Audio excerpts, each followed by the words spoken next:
Balik Selamat siang, Bapak Ibu. yang Bu. Bertemu kembali ya, Ya, Bu. Bapak Ibu. Izin saya menggantikan Bu Apin karena sedang sakit. Eh, kita lanjut untuk materi yang pertama ya, unit kompetensi yang pertama penyelih halal. Oke, saya lihat dulu nih. Kok banyak yang off cam, Bapak Ibu? Silakan open kameranya ya.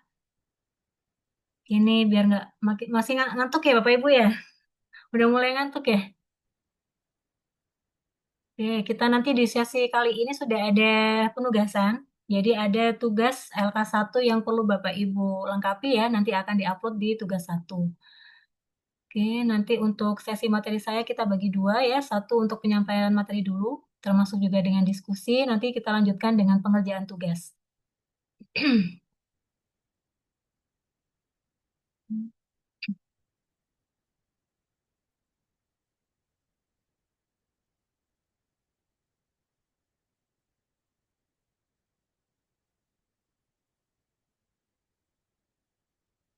Jangan lupa isi presensi dulu Bapak Ibu ya, jangan sampai ada yang terlewat presensinya. Sayang berkurang nilainya kalau tidak melakukan presensi.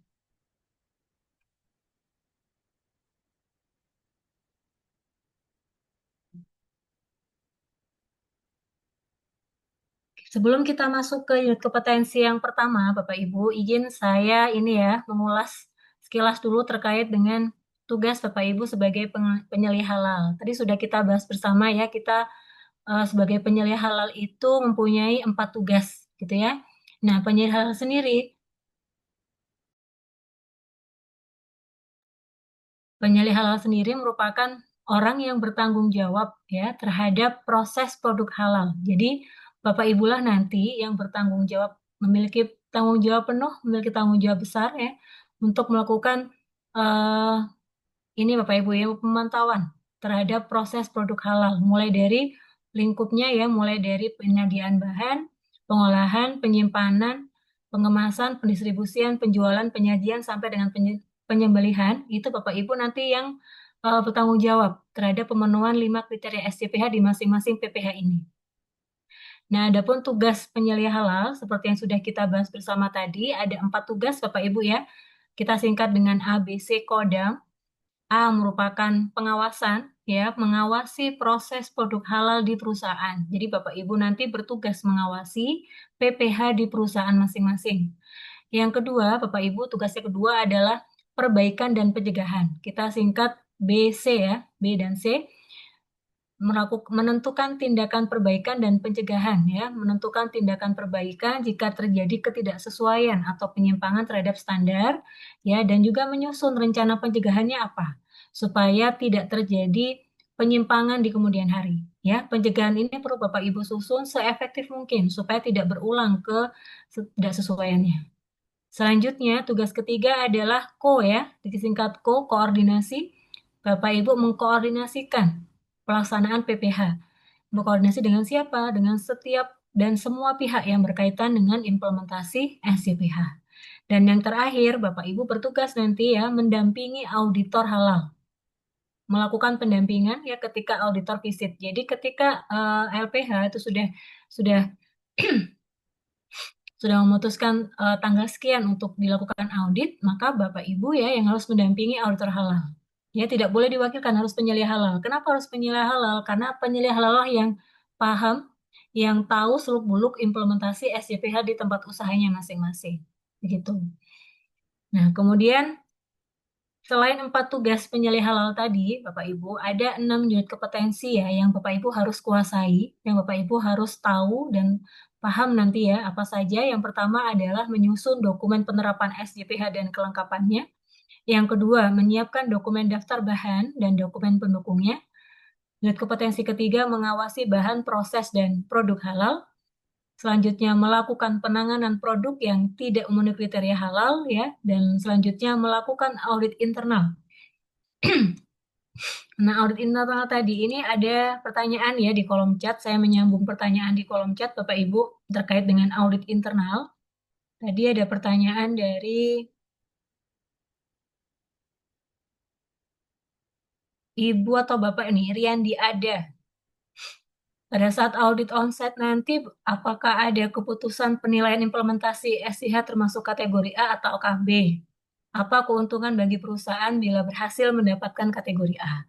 Jadi begini, ini kalau sebelumnya Bapak Ibu di sistem jaminan halal atau SJH ya, itu memang hasil audit dari auditor eksternal itu ada kategorinya A atau B gitu ya. Ada pelaku usaha yang mendapatkan nilai A, ada juga yang B, tergantung dari berapa banyak temuan kritis ya dan tidak kritis gitu ya.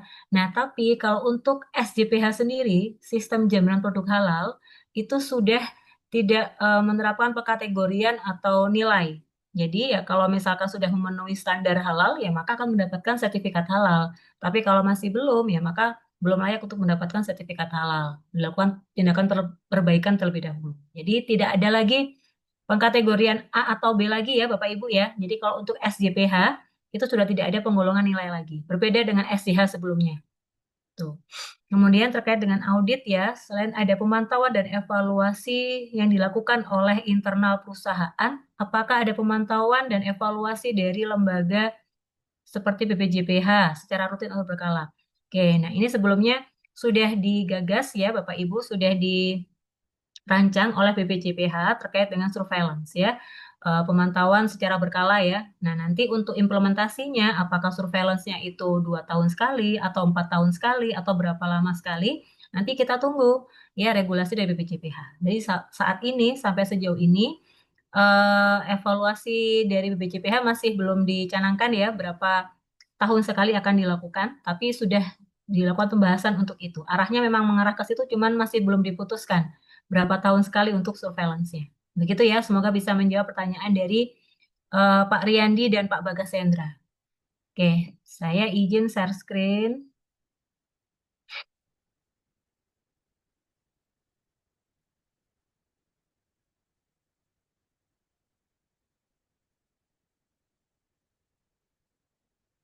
Oke, baik Bapak Ibu, kita masuk ke unit materi yang pertama. Unit kompetensi yang pertama sebagai penyelia halal yang Bapak Ibu harus kuasai adalah menyusun dokumen penerapan sistem jaminan produk halal, ya, atau menyusun dokumen penerapan SJPH dan kelengkapannya. Nah, adapun tujuan dalam sesi materi yang ini ya Bapak Ibu, sesi materi yang unit kompetensi pertama, Bapak Ibu sebagai peserta akan memiliki pengetahuan, memiliki keterampilan, dan juga sikap kerja yang dibutuhkan dalam menyusun dokumen penerapan SJPH dan kelengkapannya. Jadi selama kurang lebih 2 jam nanti akan kita bahas Bapak Ibu apa saja sih eh, pengetahuan atau kemampuan yang perlu Bapak Ibu kuasai dalam menyusun manual SJPH. Nah, referensi dari unit kompetensi yang pertama ya sesuai mengacu kepada SKKNI Penyelia Halal nomor 21 tahun 2022 ya.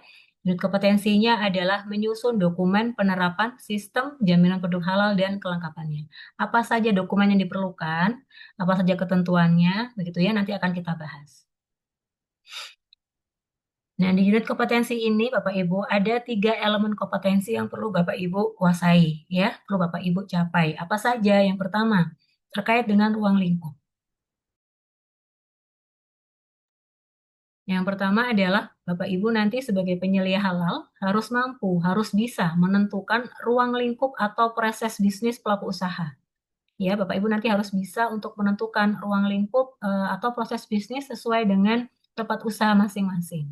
Yang kedua, elemen kompetensi yang kedua adalah Bapak Ibu sebagai penyelia halal mampu menganalisa, ya, melakukan analisis resiko titik kritis kehalalan sesuai dengan lingkup usaha.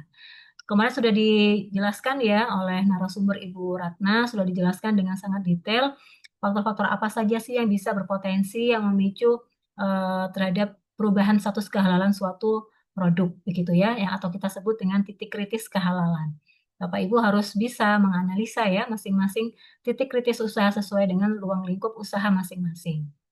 Nah, selanjutnya setelah bisa menentukan ruang lingkup, setelah bisa melakukan analisa resiko titik kritis, nah selanjutnya Bapak Ibu ya harus menyusun, harus mampu untuk menyusun manual SJPH. Nah, di dalam manual SJPH tentunya ada beberapa dokumen yang dilampirkan, yang dipenuhi ya, ada prosedurnya, berupa SOP, atau juga bisa berupa instruksi kerja, dan juga dokumen kelengkapan-kelengkapan lain. Sebentar, ini kok. Oke, mohon di mute dulu ya, Bapak Ibu yang tidak ingin bertanya. Oke, sebentar, oke, sebentar, Bapak Ibu. Slide-nya tidak berubah. Berubah tidak, Bapak Ibu? Baru berubah Bu, tadi mah enggak. Oke, oke, baik. Oke, mohon izin ya, mohon maaf Bapak Ibu. Jadi, tiga hal ini Bapak Ibu ya, tiga elemen kompetensi inilah yang perlu Bapak Ibu kuasai. Nanti Bapak Ibu yang lanjut untuk uji kompetensi pasti akan ditanya nih, kompetensi yang pertama apa? Unit kompetensi kedua penyelih halal apa? Nah, di masing-masing unit kompetensi itu bagaimana supaya Bapak Ibu mampu menyusun atau membuat masing-masing unit kompetensi itu perlu adanya langkah-langkah kerja yang kita istilahkan dengan elemen kompetensi. Ya, jadi untuk unit kompetensi yang pertama berarti tahapan yang perlu Bapak Ibu lakukan untuk mampu menentukan ruang lingkup. Caranya apa? Yang pertama adalah Bapak Ibu identifikasi terlebih dahulu. Identifikasi terhadap proses bisnis dan dokumen pelaku usaha. Jadi Bapak Ibu harus ini ya mulai mengidentifikasi proses bisnisnya dilihat dari apa? Kita lihat dari dokumen pelaku usaha, bisa NIB, bisa NPWP, tapi yang lebih relevan adalah NIB ya. Bapak Ibu bisa melihat mengidentifikasi proses bisnis tempat usahanya dari NIB. Di lampiran kedua NIB itu situ ada kode KBLI Bapak Ibu ya, sesuaikan nanti apakah kode KBLI yang tertera pada NIB itu sudah sesuai, sudah relevan tidak dengan proses bisnis saat ini. Kalau misalkan Bapak Ibu dari jasa logistik, ya pastikan KBLI-nya ya di dokumen NIB itu bersesuai gitu ya. Jangan sampai misalkan ruang usahanya adalah jasa logistik, tapi di KBLI-nya misalkan jasa pengolahan. Itu kan tidak matching gitu Bapak Ibu, tidak sesuai. Nah, jadi harus sesuai.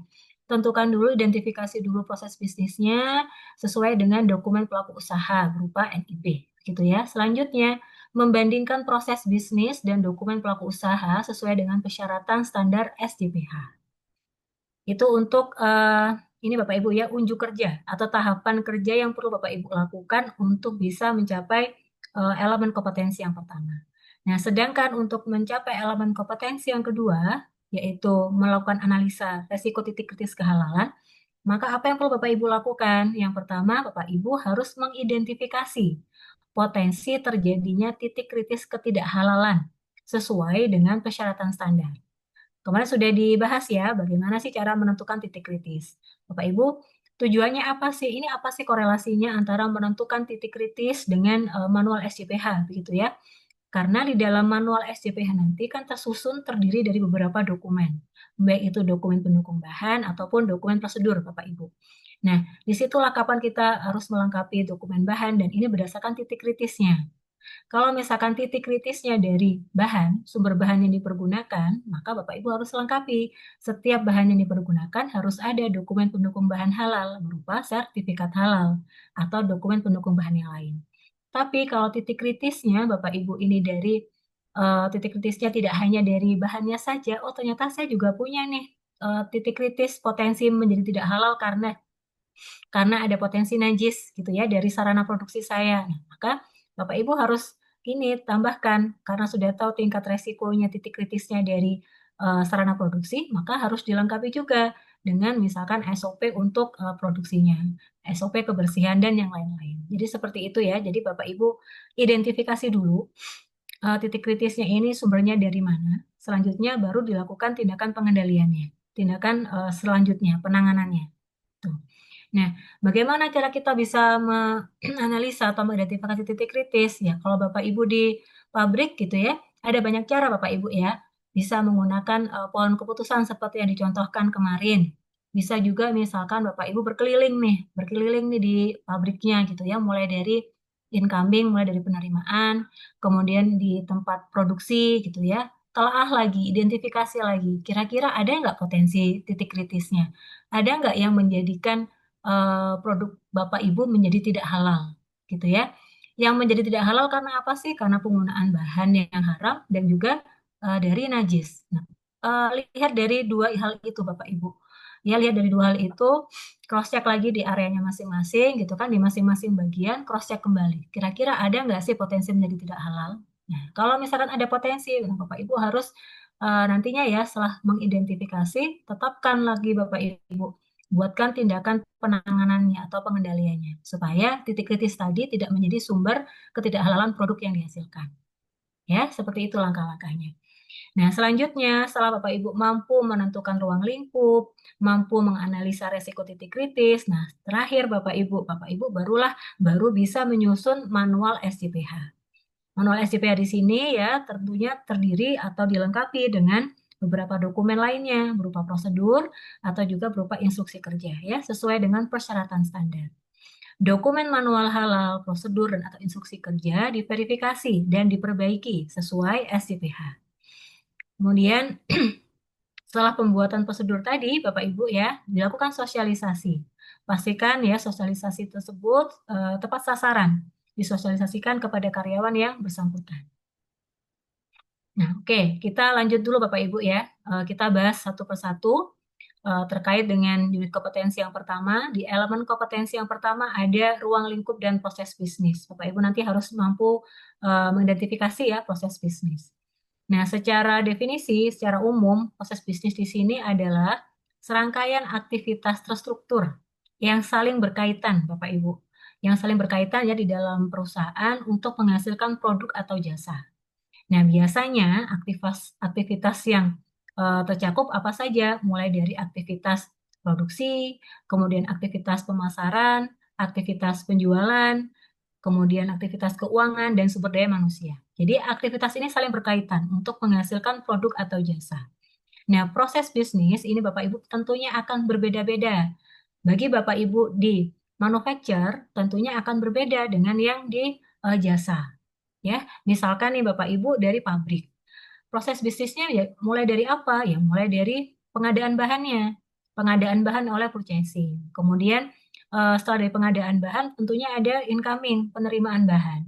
Setelah itu ada apa lagi Bapak Ibu? Pengolahan. Pengolahan kemudian penyimpanan. Ya, penyimpanan bisa sebelum pengolahan bisa juga setelah pengolahan ya. Kemudian setelah penyimpanan bahan tersebut setelah penyimpanan bahan lalu bahan tersebut diproses ya, ada proses pengolahan. Setelah proses pengolahan, ada menghasilkan produk ya, produk itu disimpan di gudang untuk produk. Selanjutnya produk yang sudah dihasilkan tadi akan dikemas ya, dikemas lalu didistribusikan untuk dijual dan juga disajikan. Kalau di manufacture karena tidak ada proses disajikan ya, berhentinya prosesnya manufacture itu hanya di penjualan atau distribusi saja, berhenti di situ. Tapi kalau pelaku usaha di restoran, Bapak Ibu, misalkan di rumah makan atau di hotel ya atau di restoran, proses atau bisnisnya tidak berhenti di distribusi dan penjualan saja. Tapi ada tambahan lingkup proses lainnya yaitu proses penyajian. Nah, kalau di jasa berbeda lagi, misalkan jasa penyimpanan, tentunya tidak ada proses pengolahan. Maka lingkup usahanya ya mungkin hanya di pengadaan bahan, kemudian di penyimpanan saja sama pengiriman. Ya. Kemudian kalau di jasa penyembelihan berbeda lagi. Karena dia tidak ada pengolahan, dia hanya prosesnya penyembelihan, penyimpanan, kemudian distribusi. Jadi tergambar ya Bapak Ibu, proses bisnis ini secara umum eh, ini yang mulai ada beberapa aktivitas dari produksi, pemasaran, penjualan, dan yang lain-lain. Tapi proses bisnis ini berbeda-beda sesuai dengan ruang lingkup usahanya masing-masing. Jadi jangan disamakan, Bapak Ibu. Tentu akan berbeda. Ya. Nah, bagaimana cara mengidentifikasi proses bisnis perusahaan? Yang pertama ya, pahami terlebih dahulu Bapak Ibu proses bisnisnya. Identifikasi bagaimana proses kerja perusahaan, Bapak Ibu. Selanjutnya pastikan bahwa produk yang akan Bapak Ibu produksi itu memang bisa untuk disertifikasi halal. Kemudian pastikan bahwa perusahaan memang bisa untuk mengajukan sertifikasi. Jadi jangan lupa setelah paham alur proses bisnisnya, pastikan produk yang Bapak Ibu hasilkan, pastikan perusahaan Bapak Ibu ini bisa masuk dalam kualifikasi untuk sertifikasi halal. Kalau memang produknya tidak masuk dalam lingkup yang wajib sertifikasi halal, ya sebaiknya tidak dilanjutkan proses registrasinya. Gitu ya. Nah, selanjutnya terkait unit kompetensi yang elemen kompetensi yang pertama tadi ya, kita sudah menentukan proses bisnis, selanjutnya adalah menentukan ruang lingkup usaha. Ruang lingkup usaha di sini adalah jenis kegiatan atau aktivitas yang dilakukan oleh pelaku usaha untuk menghasilkan produk. Meliputi ya proses penyediaan bahan, pengolahan, penyimpanan, pengemasan, pendistribusian, penjualan, dan penyajian termasuk outlet. Izin sebentar Bapak Ibu.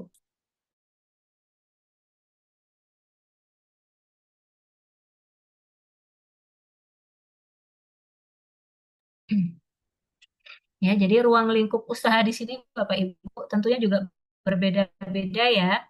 eh, Pahami proses alur proses Bapak Ibu, kemudian ini lihat ya apakah prosesnya ini ataukah lingkup usahanya ini sampai mana. Contoh kalau misalkan tadi ada yang disampaikan Bapak Ibu ada yang dari perusahaan, perusahaannya memiliki banyak cabang gitu ya. Ya maka ke semua cabang itu masuk ke dalam ruang lingkup yang perlu dipastikan kehalalannya.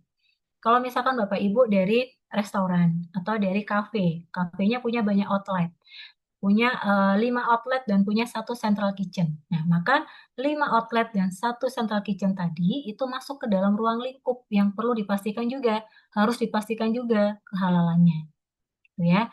Kalau misalkan Bapak Ibu menggunakan ini ya, menyewa gudang, kemudian usahanya ini dimaklonkan menggunakan usaha maklon gitu ya, maka maklon atau sewa gudang tadi juga masuk ke dalam lingkup yang perlu Bapak Ibu pastikan kehalalannya gitu ya. Jadi ruang lingkup ini eh, meliputi semua jenis kegiatan atau aktivitas yang diperlukan ya untuk menghasilkan produk. Misalkan ada maklonnya, misalkan, oke sebentar kok ngilang-ngilang.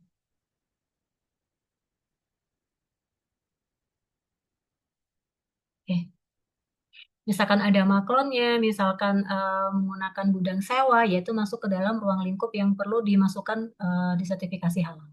Ya, bagaimana cara kita menentukan ruang lingkup usaha? Yang pertama, kita identifikasi dulu produknya, Bapak Ibu. Kita buat dulu daftar lengkap produk yang akan disertifikasi halal.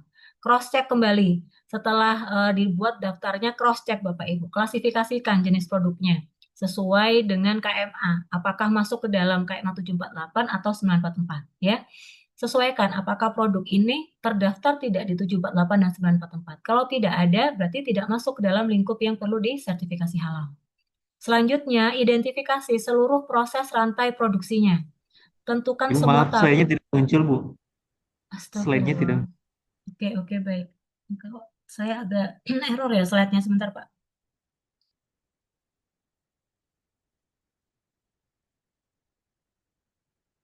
Masih belum muncul? Belum muncul.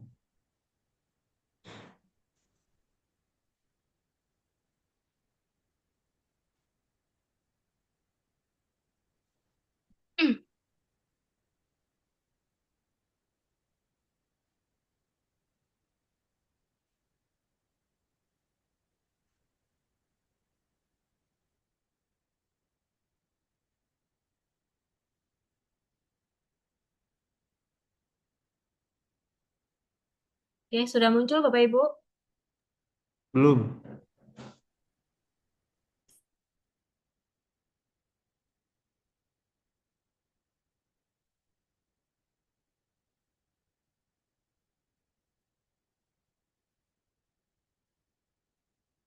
Sudah muncul? Sudah. Ya. Oke, baik. Mohon maaf ya Bapak Ibu ya. Ya, saya ulang kembali bagaimana cara menentukan ruang lingkup usaha ya. Yang pertama, Bapak Ibu tentukan dulu, identifikasi dulu produknya, buat daftar lengkap produk yang akan disertifikasi halal. Ya, pastikan produk yang Bapak Ibu buat itu sudah masuk ke dalam kewajiban sertifikasi halal. Kalau tidak masuk lingkup wajib sertifikasi halal, maka tidak perlu. Kemudian klasifikasikan jenis produknya ya, sesuai dengan KMA 748. Jika produknya berupa jasa dan non makanan minuman, atau juga KMA 944 jika produknya berupa produk makanan dan minuman. Setelah kita bisa mengklasifikasikan jenis produk, langkah selanjutnya adalah identifikasi keseluruhan rantai proses produksinya. Tentukan semua tahapan proses, mulai dari pengadaan bahan, penerimaan bahan, kemudian penyimpanan, pengolahan, distribusi ya, penjualan sampai dengan proses akhir. Bapak Ibu identifikasi bagaimana keseluruhan rantai proses produksinya. Setelah itu, identifikasi lokasi dan fasilitas usaha. Tentukan seluruh lokasi produksi, baik itu lokasi produksinya, kemudian lokasi penyimpanan, ya.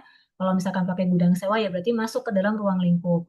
Kemudian ruang lingkup penyajian, ya, misalkan banyak outlet cabangnya, ya, maka itu juga masuk ke dalam ruang lingkup, ya. Oke.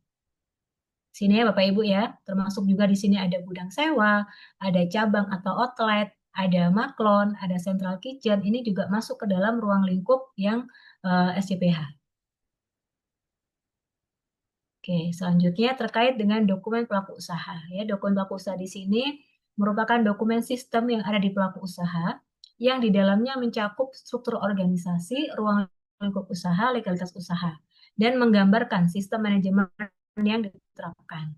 Nah, terkait dengan SCPH, terkait dengan registrasi Bapak Ibu registrasi sertifikasi halal, maka dokumen pelaku usaha yang paling penting adalah NIB.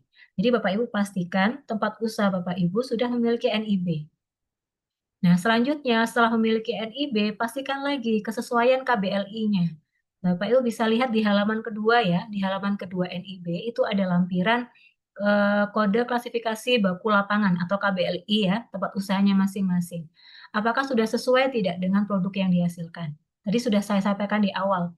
Jika produknya berupa misalkan restoran gitu ya, atau warung makan, maka pastikan KBLI-nya ya berkaitan dengan restoran penyediaan makanan, gitu ya. Jangan sampai produknya adalah restoran, tapi ternyata jenis produknya sesuai dengan KBLI, ternyata misalkan apa namanya, misalkan yayasan pendidikan, itu kan tidak relevan. Jadi pastikan, kalau misalkan NIB-nya masih tidak sama, tidak relevan dengan unit usahanya, dengan jenis produk yang dihasilkan, maka Bapak Ibu harus mengupdate dulu NIB-nya, diperbarui dulu NIB-nya.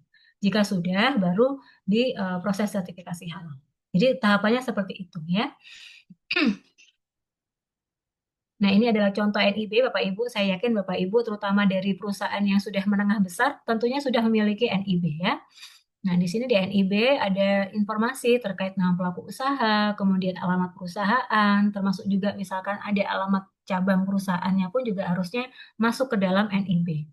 Kemudian di halaman kedua biasanya ada informasi Bapak Ibu, informasi terkait KBLI ya. Yang ini Bapak Ibu harus pastikan judul KBLI-nya, unit KBLI-nya ini sesuai dengan jenis produk yang Bapak Ibu hasilkan. Jadi jangan sampai tidak sama ya. Kalau Bapak Ibu tadi misalkan restoran ya berarti judul KBLI-nya sama harus restoran atau penyediaan jasa makanan dan minuman. Tuh.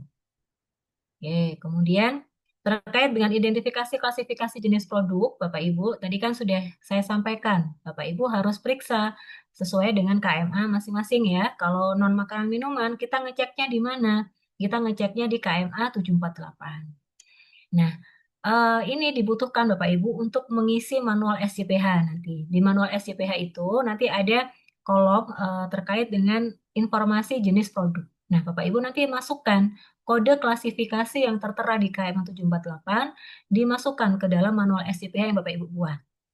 Contoh, misalkan Bapak Ibu dari jasa penyembelihan rumah potong unggas. Nah, maka jenis produknya Bapak Ibu tuliskan 1.2 rumah potong unggas. Kalau misalkan Bapak Ibu rumah potong ini ya sapi gitu ya, ruminansia gitu ya, maka tuliskan jenis produknya rumah potong hewan ya 1.1. Seperti itu ya Bapak Ibu. Nah, kalau misalkan Bapak Ibu dari jasa logistik ya, jasa logistik dari untuk transportasi darat gitu ya. Maka penulisan di jenis produk ya kita cek di KM 748, searching saja Bapak Ibu, transportasi atau distribusi. Setelah muncul seperti ini ya, tuliskan rincian jenis produknya. Jasa angkutan barang melalui transportasi darat dalam kurung 1.1. Dari mana 1.1? Dari sini, kode klasifikasinya. Oke ya, sudah jelas ya Bapak Ibu ya, cara untuk menentukan mengidentifikasi klasifikasi jenis produk sudah jelas ya untuk yang non makanan minuman. Jadi jangan salah alamat nih. Kalau yang non makanan minuman, ngeceknya di 748. Oke, selanjutnya KMA 944 Bapak Ibu. Untuk produk makanan dan minuman, produk pangan ya. Kalau produk pangan, maka referensinya ke KMA 944. Kalau misalkan Bapak Ibu usahanya adalah catering, ya, catering, maka penulisan jenis produknya ya kita tulis yang berkesesuaian dengan catering apa. Oh, di sini ada nih jasa boga untuk suatu event tertentu atau event catering. Nah, dituliskan di sini Bapak Ibu, jenis produknya tuliskan jasa boga untuk suatu event tertentu ya dalam kurung 16.2.1 catering. Jadi seperti itu menulisnya nanti. Oke. Kalau misalkan Bapak Ibu dari obat, ya sama. Kalau obat atau farmasi atau barang gunaan ya, misalkan packaging, jangan melihat di KMA 944 untuk jenis produknya. Buka di KMA 748. Tinggal dicari. Tinggal kontrol F ya atau find, sesuaikan dengan jenis produknya Bapak Ibu masing-masing. Oke. Tadi sudah kita bahas ya untuk menentukan ruang lingkup usaha. Selanjutnya adalah melakukan analisa atau menganalisis resiko titik kritis kehalalan. Titik kritis ketidakhalalan di sini adalah suatu kondisi di mana terdapat kemungkinan bahan yang berasal dari bahan haram atau najis, atau kondisi di mana kemungkinan fasilitas terkena kontaminasi bahan haram atau najis, atau kemungkinan proses yang tidak memenuhi standar halal. Nah, selanjutnya yang kedua, Bapak Ibu setelah mampu mengidentifikasi titik kritis, selanjutnya harus bisa memeriksa tingkat resiko terhadap ketidakhalalan produk. Dengan cara apa? Yang pertama, melakukan penilaian resiko terhadap setiap titik kritis yang diidentifikasi dengan mempertimbangkan kemungkinan dan dampaknya terhadap kehalalan produk. Ada tidak resiko atau potensi terhadap ketidakhalalan produknya? Semakin tinggi dampaknya, semakin tinggi resiko ketidakhalalan, semakin sering terjadi potensi terjadinya ketidakhalalan atau ketidaksesuaian, maka menjadikan resiko tinggi Bapak Ibu. Jadi harus dikendalikan penuh. Tapi kalau misalkan potensi atau dampaknya terhadap ketidakhalalan produk itu kecil, minim, dan jarang terjadi, maka menjadikan tingkat resikonya tingkat resiko rendah. Pengendaliannya mungkin tidak serutin, tidak sebanyak seperti misalkan tahapan yang masuk ke dalam tingkat resiko tinggi. Itu ya. Oke, ini saya tidak bahas terlalu detail lagi karena kemarin sudah dibahas ya Bapak Ibu ya, bagaimana cara menentukan titik kritis bahan. Kita bisa banyak menggunakan cara, salah satunya bisa menggunakan pohon keputusan seperti ini. Tinggal dipastikan saja Bapak Ibu ya, kalau pohon keputusan berarti Bapak Ibu harus ada daftar pertanyaannya. Nah, hasil dari pertanyaan tadi bisa mengerucut, bisa terjawab apakah ini sebagai titik kritis atau tidak. Kalau memang jawabannya sebagai titik kritis, ya maka harus kita kendalikan. Kalau bahan, berarti pengendalian dalam bentuk apa? Pengendaliannya kita lengkapi dengan dokumen sertifikat halal. Kalau misalkan hasil jawabannya bukan titik kritis atau non titik kritis, ya maka dia sebagai positive list, tidak perlu repot lagi kita dilengkapi dengan sertifikat halal. Ya. Kemudian untuk bahan hewani, Bapak Ibu, bahan hewani ya sama ya. Kita pastikan lagi hewaninya hewan non sembelihan atau yang sembelihan. Kalau non sembelihan ya kita pastikan kalau susu telur ikan karena dia masih segar maka positive list. Tapi kalau sudah melalui proses pengolahan maka dia sebagai titik kritis. Jadi harus dilengkapi dengan dokumen pendukung bahan halal. Kemudian sembelihan, karena dia merupakan bahan yang sangat kritis, ya kita pastikan dia dari hewan halal atau hewan haram. Kalau misalkan dari hewan haram, ya sudah jelas ya, dia tidak bisa dipergunakan. Tapi kalau berasal dari hewan halal, jawabannya iya, maka ada pertanyaan lanjutan. Bagaimana proses penyembelihannya? Apakah sudah sesuai dengan syariat Islam atau tidak? Gitu ya.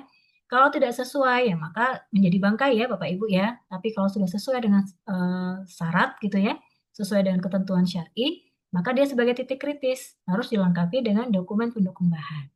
Jadi mudahnya, jika Bapak Ibu dalam proses identifikasi titik kritis bahan, ternyata jawabannya adalah dia sebagai titik kritis, maka Bapak Ibu harus lengkapi dengan dokumen pendukung bahan halal berupa sertifikat halal. Begitu ya. Kalau jawabannya bukan sebagai titik kritis, maka aman. Tidak perlu dilengkapi dengan dokumen pendukung bahan halal. Nah, selanjutnya produk mikrobial. Karena produk mikrobial ini semuanya adalah titik kritis ya. Kalau mikrobialnya sendiri, mikrobanya sendiri halal dan suci. Tapi media pertumbuhannya, media penyegarannya, media perkembangbiakannya itulah yang menjadikan dia sebagai titik kritis yang harus kita kendalikan, harus kita ketahui asal sumber bahannya. Ya. Kemudian bahan-bahan lain ya, tinggal kita telusuri lagi bahannya apakah dari bahan haram atau tidak. Kalau misalkan diragukan, ya maka dia sebagai titik kritis harus Bapak Ibu lengkapi dengan dokumen kehalalan. Oke, tadi terkait dengan bahan, Bapak Ibu. Ada lagi Bapak Ibu identifikasi terkait dengan PPh-nya. Ya, kita bisa gunakan contoh pertanyaan seperti ini. Apakah menggunakan peralatan dari bahan halal? Ya, kalau memang mengandung unsur yang non halal, misalkan nih SPPG, oh ternyata omprengnya ini ada kandungan yang non halal, ya maka kalau sudah tahu dari awal kita ada kandungan non halal, ya sudah ditolak dari awal. Jangan dipakai sebagai peralatan produksi. Tapi kalau kita bisa pastikan, kita bisa telusuri peralatannya ini dari bahan halal ya, dan jawabannya adalah ya, maka ada pertanyaan selanjutnya. Apakah alat terkontaminasi oleh bahan non halal? Ya, atau mengandung babi dan turunannya? Jika iya, ada potensi terkontaminasi itu, maka dia sebagai titik kritis. Bapak Ibu harus kendalikan. Dikendalikan dengan cara apa? Dibuatkan SOP kebersihan atau SOP-SOP yang lain, ya. Tapi kalau misalkan tidak ada ini ya Bapak Ibu, potensi potensi dari menggunakan bahan haram ya, maka bisa langsung dipakai. Kemudian tadi ya terkait jika ada potensi mengandung bahan najis dan sebagainya, kita tambahkan ada pertanyaan lanjutan. Apakah ada prosedur pensucian secara syar'i, gitu ya? Apakah ada prosedur pensucian sesuai dengan syar'i dan dapat menghilangkan bau, warna, dan rasa najisnya? Jika misalkan tidak ada, tidak dilengkapi dengan prosedur ini, tidak bisa dipastikan sudah dilakukan pensucian, ya maka jangan dipakai peralatan produksinya. Gitu ya. Ini hanya contoh Bapak Ibu untuk mempermudah Bapak Ibu dalam mengidentifikasi titik kritis. Tentunya ini akan bisa berbeda-beda implementasinya sesuai dengan tempat usaha Bapak Ibu masing-masing. Tapi gambarannya seperti ini. Bagaimana cara menentukan mengidentifikasi titik kritis dari sumber bahan atau dari PPh-nya. Ya. Oke, selanjutnya terkait dengan analisa resiko ketidakhalalan ya. Jika memang ada dampak atau potensi menjadikan produk itu menjadi tidak halal, dampaknya tinggi atau potensinya tinggi dan sering terjadi, maka dia sebagai tingkat resiko yang sangat tinggi. Itu ya Bapak Ibu. Tapi kalau misalkan terkait dengan tingkat resiko ya, dia tidak ada potensi menjadi tidak halal, kemudian jarang sekali terjadinya, maka analisa resikonya dia rendah. Kita bisa skip ini, bisa tidak kita kendalikan. Tapi kalau hasil dari analisa resiko ini dia sebagai tingkat resiko yang tinggi, gitu ya, dan sering terjadi, maka kita harus kendalikan, Bapak Ibu. Harus dibuatkan SOP yang ketat.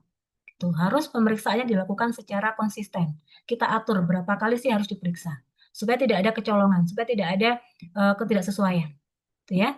Nah, ini contoh realnya ya Bapak Ibu ya untuk analisa resiko titik kritis ya, analisa resiko ketidakhalalan. Nah, kita uraikan saja sesuai dengan PPh-nya Bapak Ibu masing-masing. Kan PPh ada 7 tahapan, mulai dari penyediaan bahan sampai dengan penyajian. Kita uraikan. Ya, kita cek coba di penyediaan bahan. Kira-kira ada nggak potensi menjadi tidak halal? Potensinya dari mana? Kita tuliskan di sini semua. Oh, ternyata ada. Oh, ada potensi menjadi tidak halal. Karena apa? Oh, karena pembelian bahan tidak sesuai dengan daftar bahan halal. Nah, tinggal kita isi Bapak Ibu tingkat resikonya. Apakah ini tergolong resiko rendah atau resiko tinggi? Ya, kalau misalkan hasil jawabannya ada resiko tinggi, maka kita harus segera buatkan tindakan pengendaliannya. Bagaimana caranya? Ya, contoh lagi, kalau misalkan di area pengolahan, contoh, apakah ada potensi ketidakhalalan? Oh ada, ternyata potensi ketidakhalalan dari kontaminasi najis, dari saluran pembuangan dan tempat sampah. Kemudian kita kategorikan apakah dia resiko tinggi atau rendah. Oh, kalau misalkan resiko tinggi, ini sering terjadi. Kalau misalkan tidak dikendalikan banyak lalatnya. Bisa juga misalkan berbau gitu ya.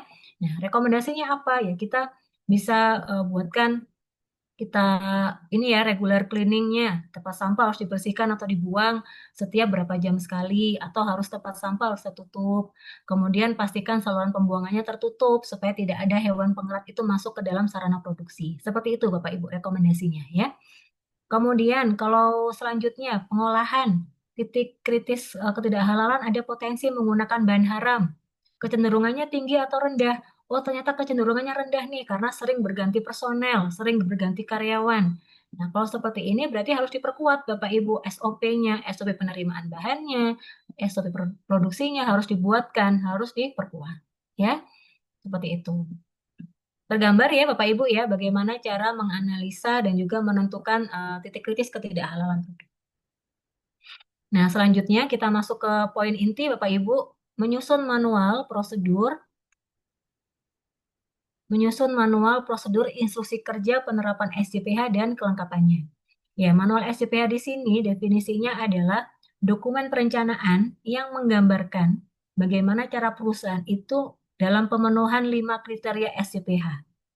Ya, jadi manual SJPH di sini adalah dokumen perencanaan yang menggambarkan cara perusahaan dalam pemenuhan 5 kriteria SJPH. Di dalam manual SJPH, di situ ada harus dilengkapi juga dengan beberapa prosedur. Nah, prosedur nanti Bapak Ibu bisa pilih ya, bisa prosedur berupa SOP atau juga bisa berupa instruksi kerja. Nah, prosedur di sini definisinya adalah dokumen yang menggambarkan langkah-langkah sistematis tahapan kerjanya, Bapak Ibu, untuk melakukan suatu proses atau aktivitas tertentu dalam penerapan sesuai dengan persyaratan SJPH.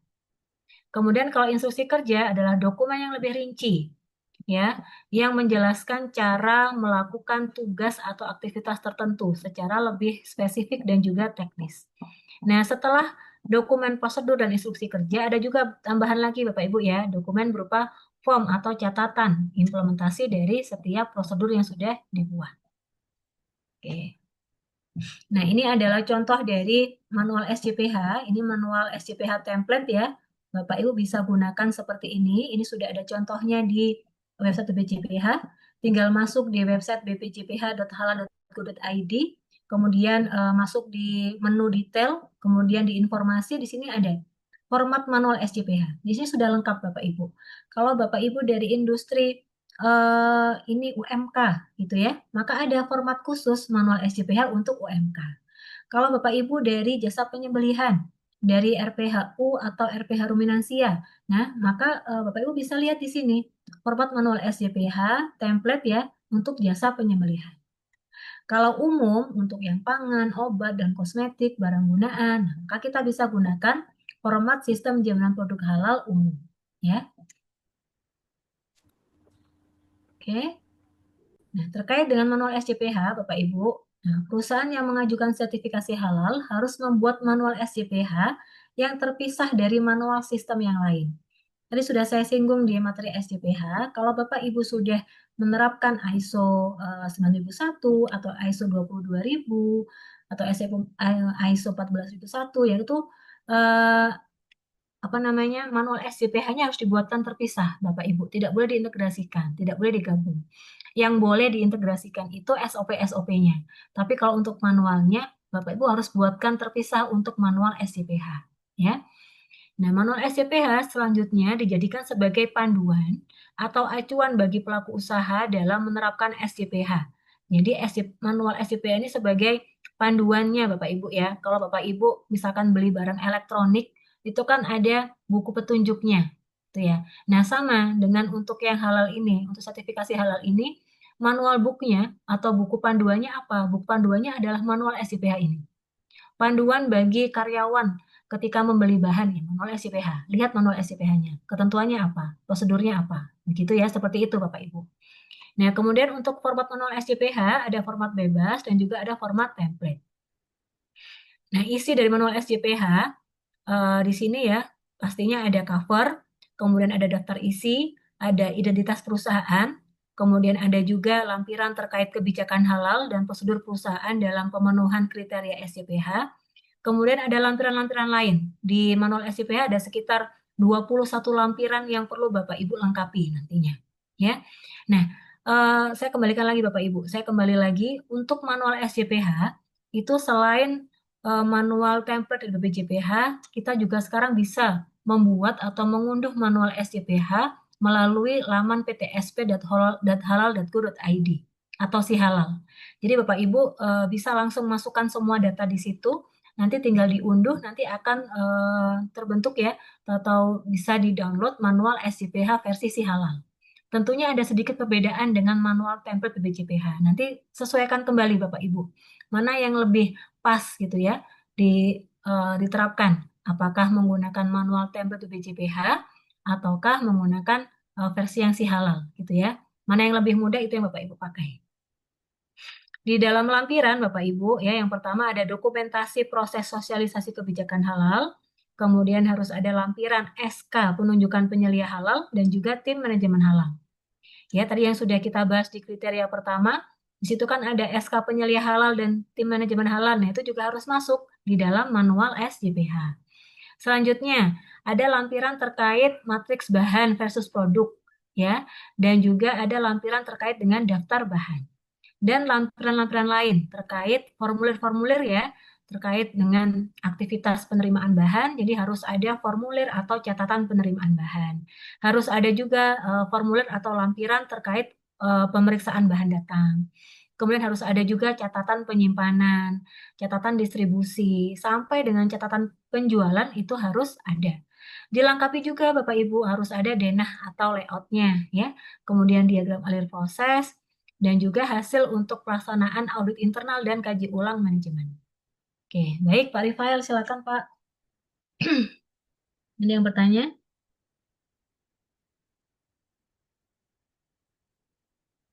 Halo, ya. Ya, jadi bertanya Pak. Bu, mau tanya. Ini formatnya boleh bebas kan ya? Ini di slide yang ini nggak ada ruang lingkup sama sekali soalnya Bu. Oke, boleh Pak. Jadi manual SJPH itu kan ada 3 template ya. Ini saya kurang satu tambahan lagi nih.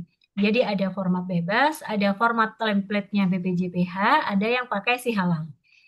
Boleh format bebas Pak, asalkan memenuhi ini ya, 5 poin. Mungkin mau tanya lagi, untuk manual ini kan kayak manual mutu ya, manual mutu Iya, perusahaan. betul. Manual mutu. biasanya nggak detail sekali, nggak sampai formulir-formulir masuk ke manual. Iya, betul Pak. Jadi kalau misalkan manual mutu hanya rujukannya aja ya, dituliskan nama referensi SOP-nya apa, nomor berapa gitu aja ya Pak ya. Tapi kalau untuk SJPH, karena kita mengikuti arahan dari BPJPH Pak, template umum dari BPJPH, semua lampiran-lampiran pelaksanaan 5 kriteria SJPH itu Bapak harus lampirkan. Gitu. Jadi mungkin merujuk aja kali ya, merujuk ke nomor berapa gitu, nanti kan dokumen yang itu manual mutu dokumen kan. internal lain yang serupa gitu. Itu kan manual mutu Pak. Kayak penerimaan kan sebenarnya sudah ada ya, itu kan di SOP penerimaan. Tapi catatan penerimaan bahan, catatan pemeriksaan bahan, itu Bapak Ibu juga harus lampirkan di manual SJPH-nya. Tidak perlu sampai misalkan nih dokumen sampai berbulan-bulan gitu ya, catatan penerimaan 1 bulan enggak. Ya mungkin diwakili 1 minggu aja lah Pak, yang ditampilkan di manual SJPH. Gitu Pak. Jadi memang sedikit berbeda Pak dengan manual mutu. Kalau manual mutu kan kita bisa tuliskan rujukannya ya, mengacu pada SOP apa. Tapi kalau di manual SJPH, Bapak harus tampilkan juga bentuk pelaksanaan, formulir pelaksanaannya itu seperti apa. Rangkuman dari pelaksanaan penerimaan bahan atau penyimpanan selama kurang waktu 1 minggu itu ditampilkan. Gitu Pak. Oh baik Bu, ini hanya lampiran kan ya Bu? Berarti nggak, kalau manualnya berubah kan, manual kan jangan berubah ya. Kalau lampiran kan boleh berubah-ubah ya. Yang berubah lampiran-lampiran, implementasinya kan bisa berubah kan Pak, kan setiap hari ya. Gitu. Tapi yang ditampilkan di manual SJPH itu tidak perlu semuanya, Pak. Maksudnya yang catatan tadi ya, misalkan catatan penjualan atau catatan distribusi, kan pasti Bapak Ibu setiap hari pasti ada itu kan aktivitas itu. Tapi tidak perlu dimasukkan semua ke dalam manual SJPH. Ya mungkin minimal 1 minggu saja lah yang ditampilkan. Begitu, Pak. Baik Bu, terima kasih Bu. Ya, sama-sama. Jadi memang sedikit ada perbedaan ya Bapak Ibu ya dengan manual mutu ya. Nah, selanjutnya kita masuk ya Bapak Ibu terkait dengan tahapan penyusunan manual halal. Yang pertama, tentukan terlebih dahulu ruang lingkup pelaku usaha ya. Tadi sudah kita bahas bersama nih, sudah saya sampaikan bagaimana cara mengidentifikasi produk, identifikasi fasilitas sarana produksinya, pabrik atau lokasi produksinya, sumber daya manusia dan dokumen pendukungnya ya. Kita tetapkan dulu. Selanjutnya, diisi ya Bapak Ibu pengisian manual SJPH dan lampirannya sesuaikan dengan ruang lingkup usaha. Pastikan bahwa kriteria SJPH telah dipenuhi. Selanjutnya, implementasikan manual SJPH yang telah dibuat. Ya, yang berupa pembuatan prosedur, SOP atau instruksi kerja, kemudian terkait dengan rekaman aktivitas pelaksanaan ya, berupa formulir, lampiran-lampiran, catatan aktivitas PPH, itu harus ditampilkan, harus dituangkan di manual SJPH. Kemudian periksa performa dari setiap kebijakan atau SOP yang telah tertuang dalam manual SJPH. Selanjutnya lakukan audit internal dan terakhir simpan dan kelola bukti implementasi SJPH. Oke, itu poin ketiga. Poin keempat, ya, dalam tahapan penyusunan manual halal, verifikasi Bapak Ibu ya, verifikasi kembali dokumen manual halal beserta semua lampiran yang dibuat.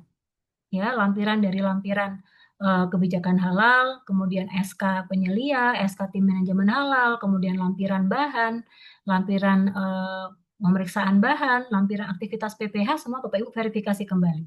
Sudah lengkap tidak? Sudah memenuhi persyaratan tidak ya? Selanjutnya setelah sesuai semua ya sudah lengkap, kita sosialisasikan manual dan prosedur SJPH yang telah dibuat. Oke, ini contoh dari kebijakan halal ya Bapak Ibu ya. Jadi di lampiran 1 manual SJPH nanti ada lampiran kebijakan halal. Jadi kebijakan halal yang dibuat, yang disahkan oleh pimpinan perusahaan, Bapak Ibu masukkan juga di dalam manual SJPH. Oke, pastikan kebijakan halal sudah ada pengesahan, tanda tangan pengesahan dari pimpinan atau pemilik perusahaan. Kebijakan halal harus ditulis sesuai dengan konteks organisasi, ya. Kemudian kebijakan halal menuliskan komitmen perusahaan untuk memenuhi standar halal, ya, dan komitmen untuk perbaikan berkelanjutan. Pastikan kebijakan halal ditandatangani oleh manajemen puncak. Nah, ini adalah contoh lampiran untuk SK penyelia halal, ya. Nah, di sini ada SK penetapan tim manajemen halal. Jadi ada 2, SK untuk penyelia halal, ada juga SK untuk tim manajemen halal. Tuliskan di sini Bapak Ibu ya, beserta jabatan, posisi di tim, dan juga tanda tangan. Nah, selanjutnya lampiran ketiga terkait dengan materi pelatihan. Materi pelatihan dan evaluasi atau soal post-test itu juga harus dimasukkan juga ke dalam manual SJPH. Oke, nah selanjutnya adalah prosedur ya Bapak Ibu ya, prosedur penerapan SJPH. Prosedur halal merupakan penjelasan tata cara pelaksanaan SJPH yang dibakukan. Prosedur halal dapat berupa SOP, dapat berupa instruksi kerja, ya, jadwal internal memo, form checklist, dan yang digunakan dalam aktivitas sehari-hari di perusahaan. Prosedur halal dapat juga berupa tahapan kegiatan yang ditulis langsung di manual SJPH. Prosedur halal dapat dibuat ya sesuai dengan kondisi di perusahaan. Dapat diintegrasikan dengan sistem mutu yang lain. Tetapi klausul halal harus tetap tercakup. Jadi poin ini harus dipenuhi ya Bapak Ibu. Jadi boleh kalau nggak mau bikin double-double SOP, boleh dijadikan satu dengan SOP yang sudah ada. Tapi pastikan klausul halal harus tetap tercakup, harus dimasukkan. Prosedur halal merupakan dokumen yang terkendali. Jadi harus ada identitas dokumennya, kemudian ada pengesahan ya, kemudian pendistribusian ke beberapa divisi-divisi, kemudian untuk revisi dokumen itu harus terkendali. Ya, kalau misalkan di perusahaannya ada dokumen kontrol, biasanya dikendalikan oleh dokumen kontrol. Tapi kalau misalkan perusahaannya tidak memiliki dokumen kontrol, maka Bapak Ibu sebagai penyelia halal bisa melakukan pengendalian dokumen ya. Terkait dengan prosedur yang perlu dipenuhi, yang perlu dibuat untuk pemenuhan SJPH, tadi sudah saya singgung di kriteria ketiga, ada prosedur bahan, ada prosedur PPH, dan juga ada prosedur produk. Di prosedur bahan, minimal harus ada SOP atau prosedur terkait penggunaan bahan baru, kemudian SOP atau prosedur pembelian bahan, ya, dan juga pemeriksaan kedatangan dan penyimpanan bahan. Di prosedur PPH harus ada prosedur produksi, kemudian ada prosedur pensucian. Kemudian untuk produk harus ada prosedur ketertelusuran dan penanganan produk tidak sesuai kriteria halal. Oke, lengkapnya seperti ini Bapak Ibu. Jadi setiap tahapan PPH Bapak Ibu harus buatkan SOP. Ya, misalkan PPH-nya penyembelihan, berarti harus ada SOP stunning, harus ada SOP penyembelihan bahan. Kalau di SOP di PPH-nya penyiapan bahan, ya maka harus ada SOP pembelian bahan dan SOP pemeriksaan kedatangan bahan baku. Gitu ya. Kemudian untuk tahapan PPH-nya penyimpanan, maka harus dilengkapi dengan SOP penyimpanan bahan dan produk. Kemudian untuk pengolahan ya, maka harus dilengkapi juga Bapak Ibu, harus ada SOP produksinya, harus ada SOP pensucian ya, harus ada SOP tentang pengembangan atau formulasi produk baru dan yang lain-lain ya. Jadi ini harus dilengkapi Bapak Ibu. Kalau tidak lengkap bagaimana? Nanti pasti auditor akan meminta Bapak Ibu untuk melengkapi SOP setiap tahapan aktivitas kritis. Setiap PPH itu harus ada prosedurnya, harus ada SOP-nya, ya. Nah, bagaimana tata cara pembuatan prosedur? Yang pertama, pahami dulu ya aktivitas yang akan dibuat prosedurnya dan siapa personel yang terlibat. Kemudian selanjutnya tuliskan langkah-langkah yang biasa dilakukan dalam kegiatan sehari-hari ya. Jika perlu diskusikan, jika perlu revisi bagian yang tidak sesuai, yang tidak berkaitan dengan kriteria halal ya, kita sesuaikan kembali. Kemudian susun rancangan prosedur dalam format yang sesuai. Selanjutnya evaluasi rancangan prosedur yang sudah dibuat ya. Jika perlu untuk cross check, untuk visitasi langsung ke lapangan, maka Bapak Ibu harus lakukan untuk memastikan apakah prosedurnya ini sudah sudah mewakili setiap tahapan kegiatan yang dilakukan di usaha masing-masing. Jika sudah sesuai semua, jika sudah lengkap Bapak Ibu, maka SOP-nya disahkan. Kemudian disosialisasikan ya ke setiap karyawan. Nah, isi prosedur berupa apa saja? Yang pertama ya, tujuan, kemudian ada ruang lingkup prosedurnya, bisa juga ditambahkan dengan daftar istilah, referensi standar ya. Kalau di SJPH di halal berarti referensinya apa? Kepkaban nomor 20 tahun 2023. Kemudian yang paling penting ya, penjelasan kegiatan Bapak Ibu. Prosedur itu kan isinya penjelasan kegiatan. Tahapan atau langkah atau ketentuan dari pelaksanaan kegiatan dari awal sampai akhir proses itu Bapak Ibu harus tuliskan di prosedur. Penyusunan prosedur tertulis baik berupa SOP ataupun instruksi kerja harus dilengkapi dengan formulir pemeriksaan yang sudah terisi ya. Formulir penerapan prosedur harus berisi aktivitas yang dilakukan sesuai dengan isi prosedur yang bersangkutan.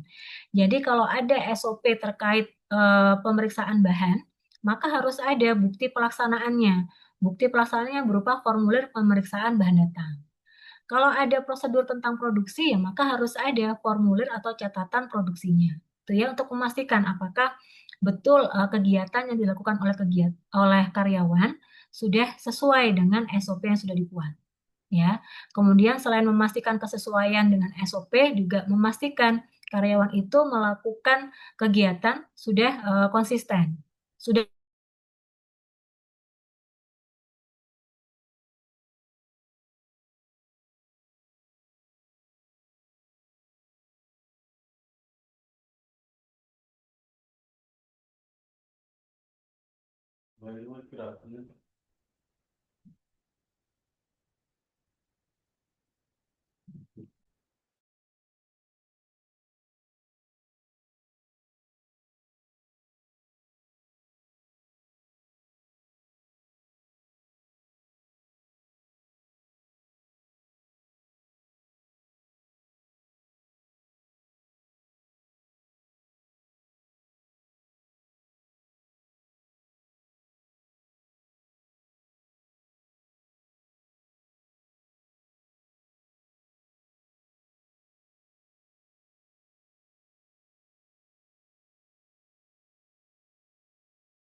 mohon maaf Bapak Ibu, saya terlempar.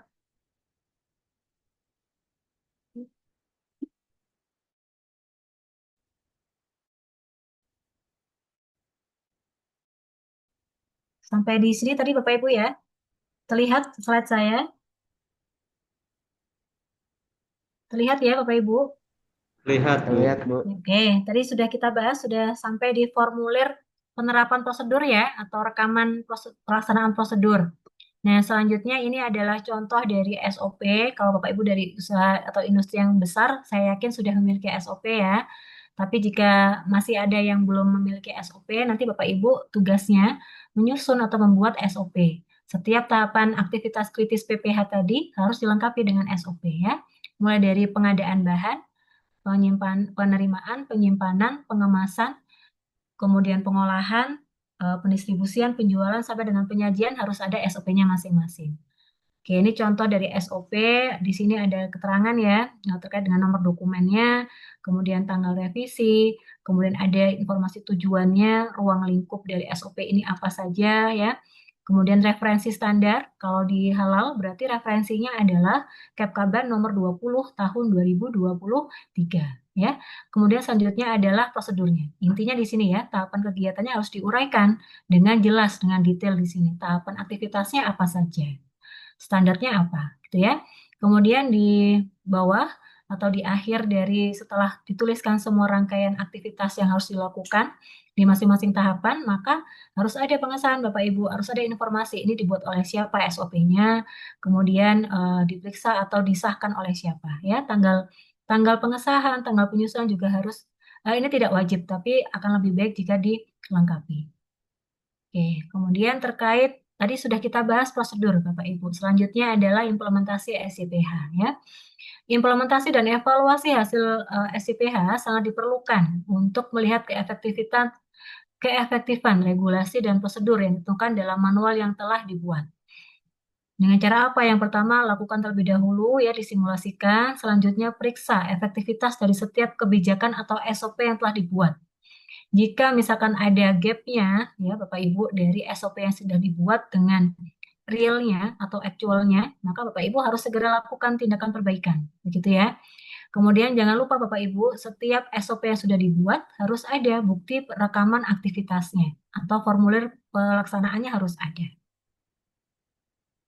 Nah, terkait dengan bukti implementasi SIPH, ini bisa berupa dokumentasi atau rekaman atau hasil yang dicapai dari pelaksanaan prosedur. Ya, bisa berupa formulir, bisa berupa checklist, daftar, logbook, planning, atau laporan. Ya, ini beragam bentuknya Bapak Ibu.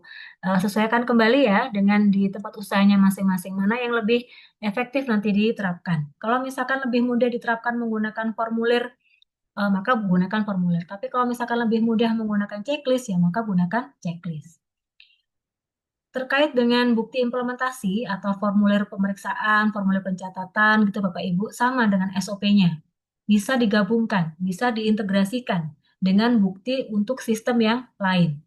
Jadi kalau sudah diatur nih di perusahaannya ada SOP pemeriksaan bahan datang, lalu ada formulir pemeriksaan bahan datang, tinggal ditambahkan lagi, tinggal disisipkan saja terkait dengan halalnya, kesesuaian dengan data bahan halal, kemudian terkait pemeriksaan halal, itu Bapak Ibu tinggal sisipkan saja di formulir yang sudah ada. Tapi kalau mau dibuatkan terpisah, khusus, itu juga akan lebih baik, itu boleh. Jadi boleh diintegrasikan, boleh terpisah. Bukti implementasi SIPH umumnya terdapat identitas rekaman, disimpan dengan aman, dapat dicari dengan mudah ya, masa simpan sesuai kebutuhan, atau sesuai dengan masa berlaku sertifikat halal. Oke, ini contoh bukti implementasinya Bapak Ibu ya. Tadi kan kita sudah buat SOP penerimaan bahan datang. Maka harus ada contoh implementasinya.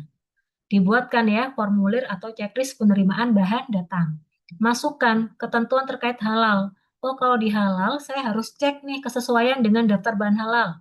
Masukkan di sini kesesuaian dengan daftar bahan halal. Kemudian, saya harus pastikan nama bahannya, mereknya itu sudah sesuai dengan daftar bahan halal. Maka tuliskan di sini, masukkan di sini Bapak Ibu. Kemudian masukkan ya hasil pemeriksaannya, sesuai atau tidak sesuai. Ya. Ini beberapa contoh saja Bapak Ibu bisa pergunakan yang sudah ada, tinggal sisipkan saja untuk standar halalnya ya. Kalau misalkan belum ada, maka boleh dibuat seperti ini. Oke, kemudian di sini sudah ada juga contoh lain Bapak Ibu. Di sini ada pemeriksaan bahan datang, ya, ada tanggal penerimaan, tanggalnya tanggal berapa, nama bahan yang diterima, ya, nama suppliernya, kemudian bagaimana kondisi kebersihan kendaraan pengirimnya, kemudian nama produsen, nomor lot atau kode batch-nya, itu juga dicantumkan supaya kita tujuannya apa? Ini kan ketelusuran Bapak Ibu ya, memastikan benar tidak ya dengan PO sekian itu benar tidak bahan yang dikirim sama tidak gitu ya. Nanti order pasti juga akan memeriksa Bapak Ibu. Order juga akan menelusuri untuk catatan atau formulir penerimaan bahan datang, memastikan oh benar nggak sih sudah dilakukan aktivitas pemeriksaan ya. Ini untuk tadi penerimaan, nah ini untuk pembelian bahan. Ya, ini kalau pembelian bahan, kalau misalkan Bapak Ibu sudah memiliki format lain, boleh, asalkan ada poin halalnya itu sudah masuk Bapak Ibu. Oh, kalau di halal itu yang penting apa ya? Oh, yang penting itu kalau bahan berarti harus sesuai, harus ada sertifikat halal, harus ada tercantum di daftar bahan halal. Masukkan saja di kolom pemeriksaan. Ya, seperti itu. Lengkapi juga dengan jumlah pembelian bahan, kemudian waktu pembelian bahannya dilakukan kapan. Oke, kemudian ini contoh untuk implementasi ini ya transportasi atau pengiriman bahan atau produk. Ya, tinggal diisikan saja nomor kendaraannya berapa, kemudian nama bahan yang dikirim apa, atau nama produk yang dikirim apa, nama suppliernya siapa gitu ya. Periksa sesuai tidak dengan standar daftar bahan halalnya. Sama tidak nama suppliernya, sama tidak nama produsennya gitu. Kalau misalkan ada ketidaksesuaian, ya maka tidak boleh diterima ya Bapak Ibu ya. Nanti koordinasikan apakah ini diretur ya atau ditukar guling atau seperti apa. Ya, jadi harus diperiksa. Jadi tidak hanya memeriksa saja ya Bapak Ibu, memeriksa ada dan tidak sertifikat halalnya, tapi pastikan kesesuaiannya dengan daftar bahan halal. Baik itu nama bahan, merek bahan, nama produsen dan juga nama suppliernya harus sama persis dengan daftar bahan halal yang sudah dibuat. Gitu. Oke, kemudian di sini di lampiran manual SJPH juga ada Bapak Ibu masukkan layout atau denah produksi. Nah, itu dimasukkan di lampiran ke 8 kalau tidak salah ya. Kemudian terkait dengan diagram alur proses produksi, Bapak Ibu juga harus masukkan ya. Kemudian terkait implementasi internal audit ya, Bapak Ibu harus masukkan checklist auditnya. Kemudian bagaimana hasil auditnya gitu ya Bapak Ibu, temuannya apa saja, Bapak Ibu juga harus masukkan di dalam manual SJPH. Termasuk juga terkait dengan hasil kaji ulang manajemen atau manajemen review, itu juga harus ditampilkan, harus dimasukkan ke dalam manual SJPH. Nah, setelah manual SJPH itu sudah kita buat, SOP-nya juga sudah lengkap ya, Bapak Ibu, maka harus sosialisasikan juga ya. Jadi karyawan itu juga harus tahu, oh perusahaan sudah melakukan proses registrasi sertifikasi halal, sudah ada kebijakan halalnya, sudah ada manualnya. Ini manualnya. Bapak Ibu bisa sampaikan ya, sosialisasikan, bisa melalui intranet. Kalau intranet ya tinggal disebar filenya atau juga dilakukan pelatihan atau briefing ya. Mana yang paling efektif, mana yang paling mudah, nah itu Bapak Ibu yang lakukan. Karena sosialisasi banyak caranya. Bisa melalui brosur, bisa pakai banner, bisa juga melalui pelatihan. Gitu. Itu ya Bapak Ibu. Nah, oke. Oke. Sebentar, saya izin untuk kirim tugas Bapak Ibu.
Oke, baik Bapak Ibu, saya sudah kirimkan tugas LK1. Silahkan dibuka di grup besar pelatihan.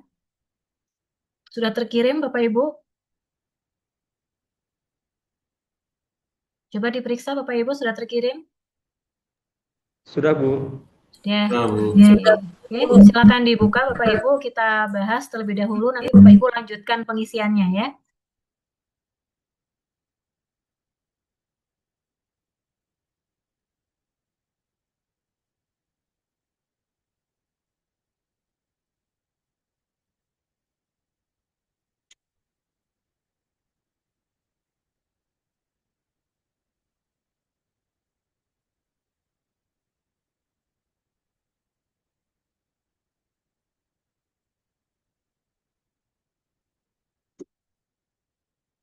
Oke, ada pertanyaan Bapak Ibu sebelum kita mulai melanjutkan untuk tugas? Coba saya cek di kolom chat. Oke.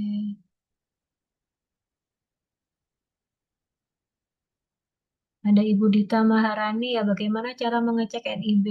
Oke. Usahanya belum memiliki NIB, Bu Dita. Bapak Ibu bisa cek ya, kalau harusnya kalau sudah perusahaan besar, menengah besar sudah memiliki NIB. Kalau tidak, nanti pengurusan NIB bisa melalui online ya, OSS.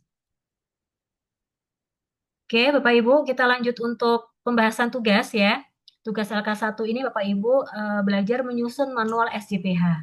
Nah, di sini di template yang kami berikan kepada Bapak Ibu, di sini ada pembeda warna, ada warna merah. Nah, kalau sudah ada warna merah, Bapak Ibu harus diisi. Contoh di sini ada isi nama usaha atau perusahaan. Bapak Ibu tuliskan di sini. Itu ya, nama usaha atau perusahaan Bapak Ibu. Tuliskan di sini ya, PT Sido Makmur misalkan.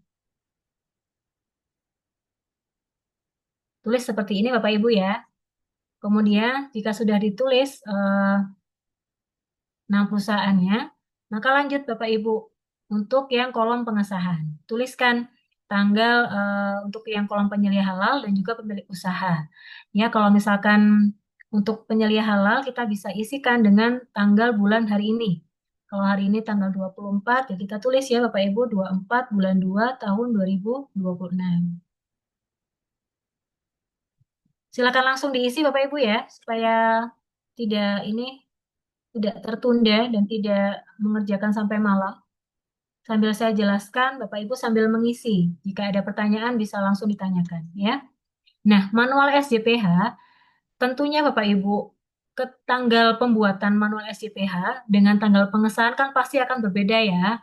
Kalau kita misalkan buat tanggal 24 ya tentunya pengesahannya bukan tanggal 24 ya, pasti ada jedanya. Itu ya. Nanti realnya seperti itu Bapak Ibu ya. Jadi jangan jangan di tanggal yang sama, harusnya di tanggal yang berbeda.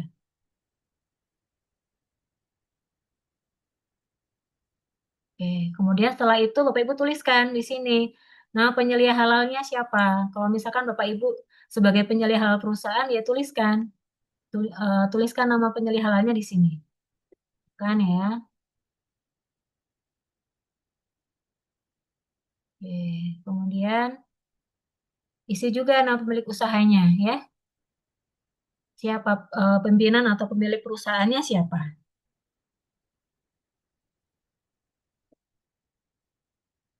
Oke, setiap ada tanda yang bertuliskan warna merah, berarti Bapak Ibu harus merubah, menyesuaikan.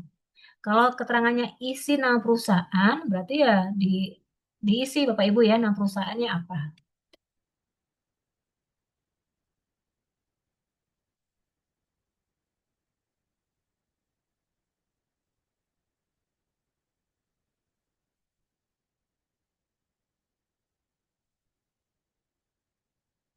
Halaman pertama cukup jelas Bapak Ibu? Bisa ya? Sebentar, Bu. Saya lengkapin dulu, Bu. Ketinggalan. Oke.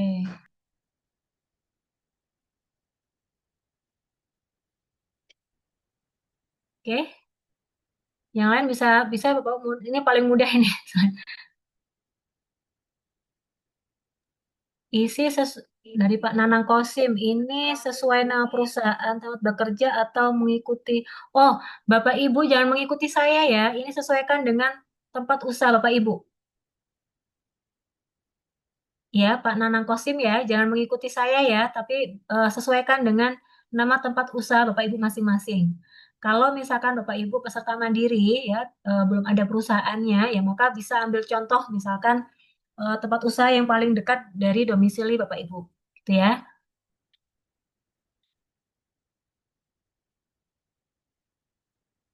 Oke, saya lanjut ya Bapak Ibu. Ini mudah.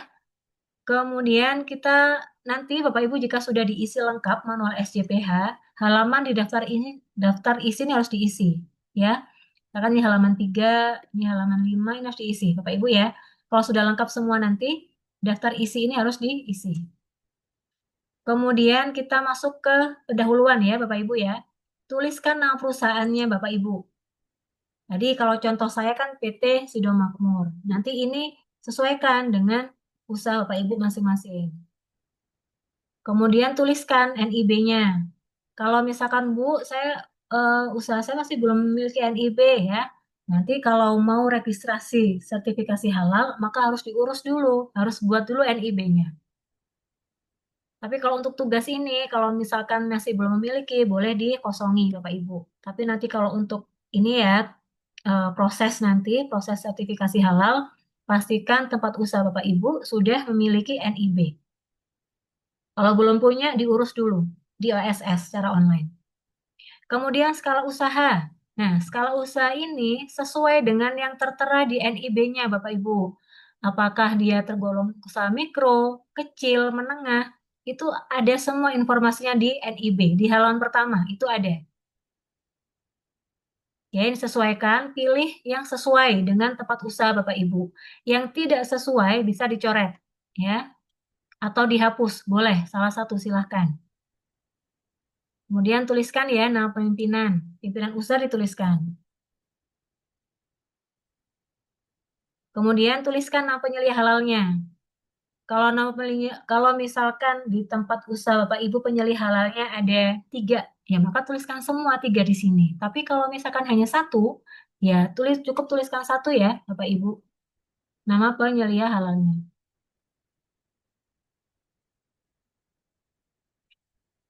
Ya, jelas ya Bapak Ibu? Masih mudah ini. Bisa mengikuti yang lain? Oke, Bu. Oke. Bu Reihana, perusahaan saya kan importir skincare bayi, lalu diisinya dengan nama perusahaan importir di Indonesia atau manufaktur eksportirnya. Yang Ibu daftarkan registrasi halal yang mana? Kalau Ibu daftarkan registrasi sebagai jasa importir ya, perusahaan importir yang Ibu tuliskan. Tapi kalau misalkan yang diregistrasikan perusahaannya, ya berarti nama perusahaannya. Gitu ya Bu Reihana ya. Jadi nama perusahaan ini adalah nama perusahaan yang diregistrasikan sertifikasi halalnya. Oke, alat perusahaan, tulis ya Bapak Ibu, sesuaikan dengan alat perusahaan Bapak Ibu masing-masing.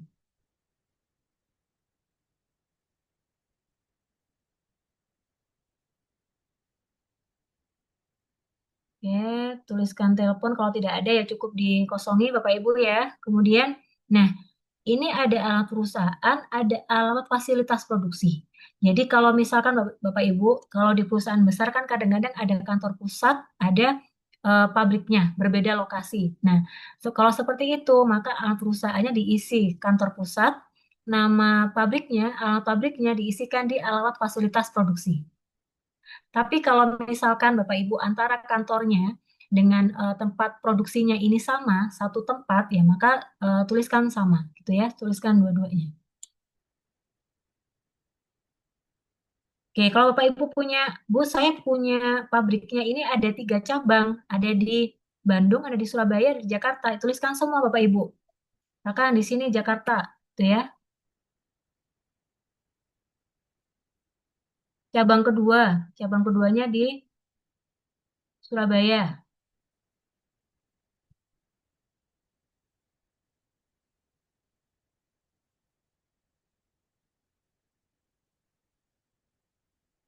Dituliskan semua.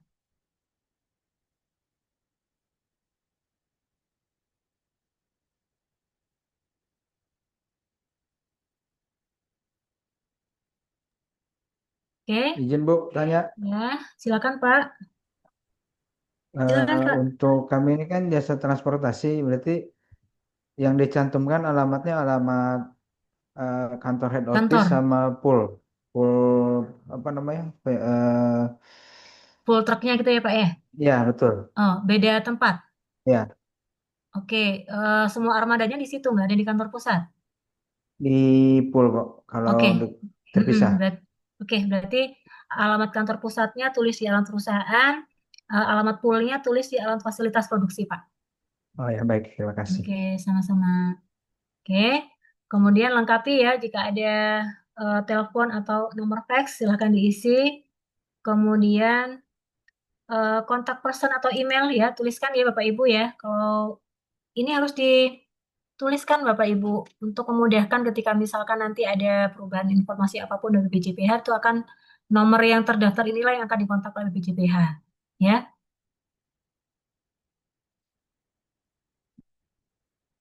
Tuliskan di sini emailnya ya.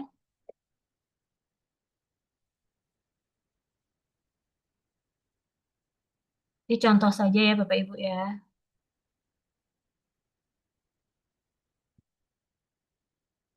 Oke, sudah ya. Aman ya Bapak Ibu ya sampai kontak person.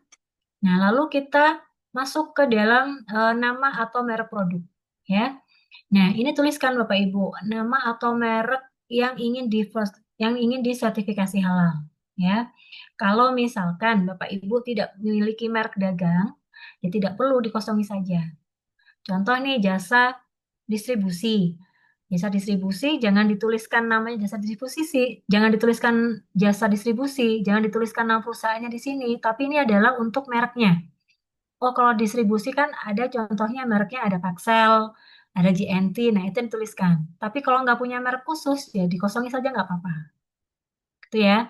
Kalau misalkan kayak manufacturer kosmetik gitu ya, maka yang dicantumkan di nama atau merek produk ini apa? Ya mereknya, merek yang didaftarkan apa untuk sertifikasi halal. Oh, misalkan mereknya contoh Wardah, gitu ya, tuliskan saja Wardah. Gitu ya Bapak Ibu. Jadi isi nama produk yang disertifikasi halal. Nama mereknya. Kalau nggak punya merek, dikosongin. Kemudian nomor izin edar. Ya, nomor izin edar, Bu, BPOM izin Bu. RIM. Ya, Kalau farmasi itu berarti sesuai NIE ya Bu? Nomor izin edar ya? iya Pak. Heeh. Nah, nanti nomor BPOM RINA ya, kalau nggak salah ya kosmetik. Apa ini? NA itu obat ya? Salah-salah. NIE. NIE ya Pak ya? Nah, itu dituliskan di sini Pak. Gitu. Kemudian kalau Bapak Ibu, oh saya cuma punyanya PRT ya, tuliskan saja. MD-nya ini dicoret ya. Tuliskan PRT-nya apa? PRT biasanya kan 15 digit ya. Bu, izin tanya Bu, Iya Pak. Iya, silakan Pak. kalau izin edarnya belum keluar gimana Bu? Dikosongin aja. Dalam pengurusan. Oh, dikosongin aja. Kalau masih belum rilis Pak, masih belum keluar izin edarnya dikosongi. Tapi kalau sudah ada ditampilkan. Gitu ya. Kalau untuk daging gimana, Bu? Daging. Iya, kan kami impor daging tuh prime cut, secondary cut, fancy meat, semua jenis daging dari Australia, Amerika, Selandia Baru. Oh, ini untuk nomor izin edarnya Pak. Izin edar Ya, saya izin kurang. edar kan nggak punya izin edar seperti itu. Oh, nggak apa-apa, Pak. Nggak usah Pak. Nggak Jadi usah. maksudnya kalau daging sendiri kan contoh nih, kami kan cuma punya KBLI Kementan. 6321 ya, KBLI-nya. Jadi pedagang besar daging sapi itu Mm, KBLI. mm. Oh, sesuai berarti ya Pak ya. Terus jadi nggak ada gudang, kalau gudang kan 52 kami kan nggak usah gudang, cuma Ah, memang punya sebentar. penyimpanan, fasilitas Bapak, penyimpanan. nah itu Pak yang tadi saya bilang di awal. Kalau Bapak ruang lingkupnya yang didaftarkan untuk sertifikasi halal adalah jasa penyimpanan, nah maka KBLI-nya harus penyimpanan, bukan perdagangan. Kalau penyimpanan itu 52 Bu. Dan Bapak, sekarang yang ada didaftarkan sertifikasi halal itu penyimpanan atau perdagangan? perdagangan kami di NIB kami itu 46321 untuk daging sapi sama 46322 untuk unggas. Nggak, maksud saya yang akan disertifikasi halal, lingkup usahanya Bapak ini yang akan disertifikasi halal, jasa penyimpanan atau jasa logistik atau bagaimana? Enggak, kemarin sempat diskusi masalah. Jadi kan klien kami ini kan kebanyakan kan restoran sama hotel, ya, dan mereka kan mau Mm-mm. punya kepastian untuk produk kami itu halal kan. Jadi kan kami bilang kami Mm-mm. udah punya NKVE, kami juga punya sertifikat halal dari luar negeri dan kami tidak berubah apapun gitu loh. Nah kemarin katanya harus terdaftar, memang sudah terdaftar di BPJPH rata-rata silat importir yang kami impor itu. Kalau kami mendaftar Oh, ke gudang kami itu, kami penyimpanan kami nggak bisnis penyimpanan. Memang itu salah satu syarat dari pertanian untuk punya daging adalah NKV, nomor kontrol veteriner. Gudang kami ya itu betul. didaftarkan dengan nomor NKV sesuai peraturan Undang-Undang 41 tahun 2014. Loh, kalau kami Mm-mm. pakai 52 berarti kan NIB baru saya harus tambahin itu. Oke. 52 kan penyimpanan, kami kan tidak penyimpanan, kami tidak menyewakan, cuman kami terikat sama pertanian, Undang-Undang 41 Bapak itu kan sebagai mewajibkan kalau jasa importer ini ya Pak iya, ya, mendistribusikan saja betul. kan? Ya nggak apa-apa Iya, Pak, berarti berarti nggak perlu. Kalau begini intinya Bapak kan harus memeriksa kesesuaian antara ruang lingkup usaha dengan NIB-nya. Kalau iya. memang sudah sesuai ya berarti aman, nggak perlu dirubah. Tapi kalau tidak sesuai, lingkupnya berbeda, maka Bapak Ibu harus mengupdate ke OSS gitu. Gitu aja sih Pak. Kalau memang Bapak Ibu tidak ada Bapak Pak siapa? Saya maaf belum tulis, mohon izin Pak, sebentar. Pak Suhandri ya. Iya. Kalau Pak Suhandri ini tidak ada gudang penyimpanan ya maka alat fasilitas produksi bisa dikosongin saja Pak.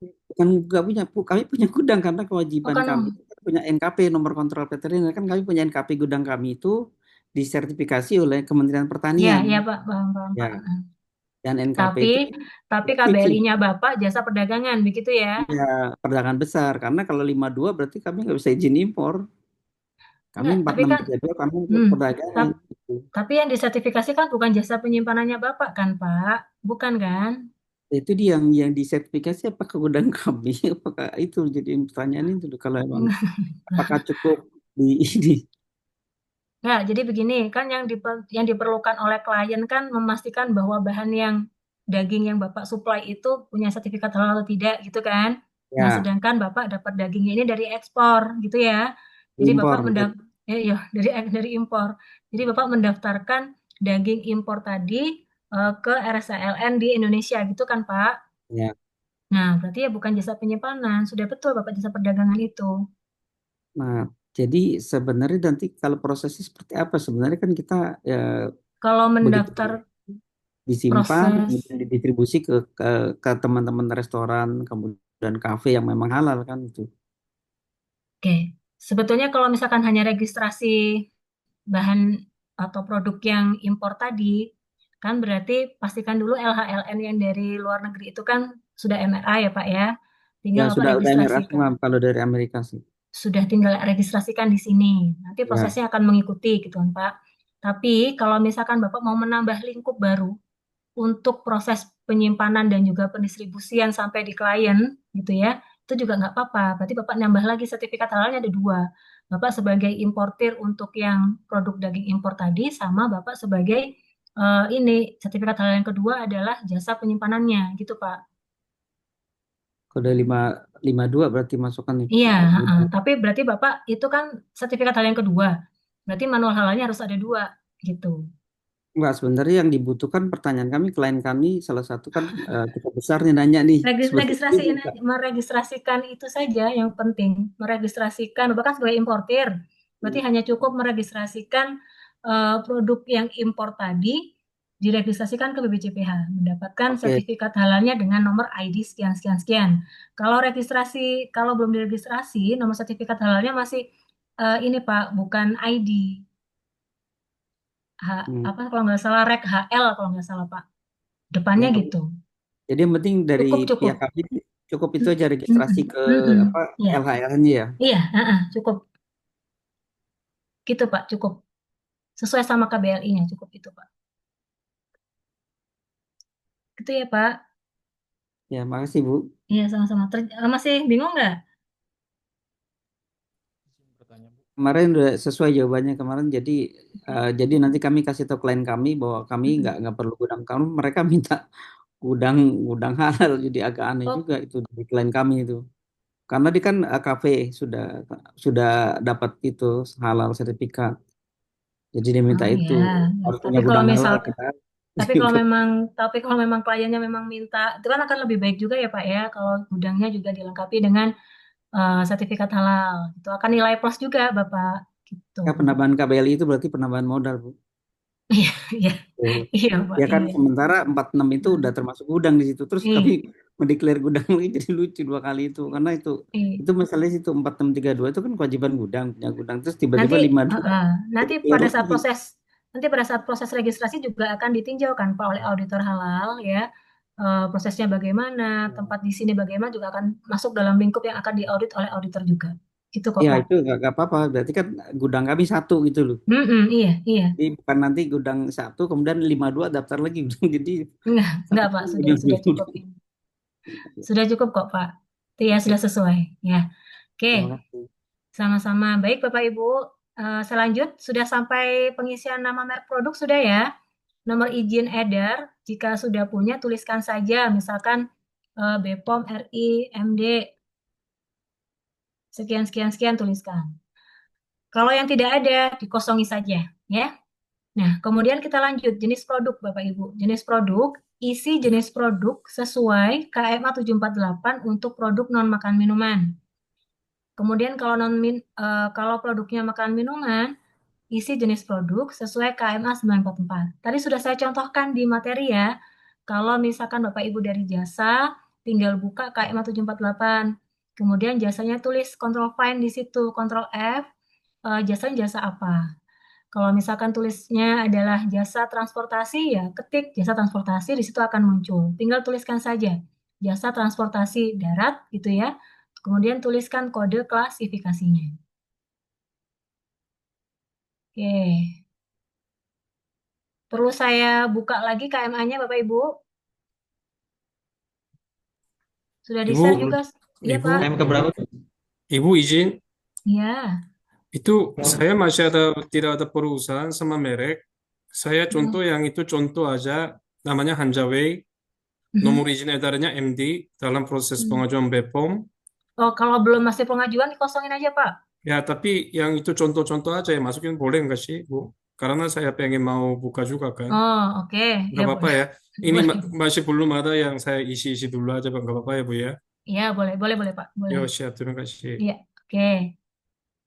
Oke. Terlihat Bapak Ibu KMA 748. Tinggal tulis di sini ya. Pak, misalkan transportasi.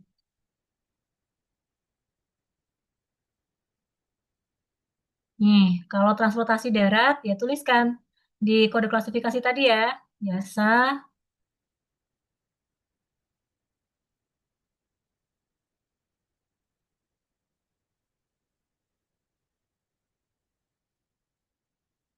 kode klasifikasinya 1.1. Ini. Seperti ini Bapak Ibu. Jelas ya? Kalau sudah ditulis semua ini dihapus.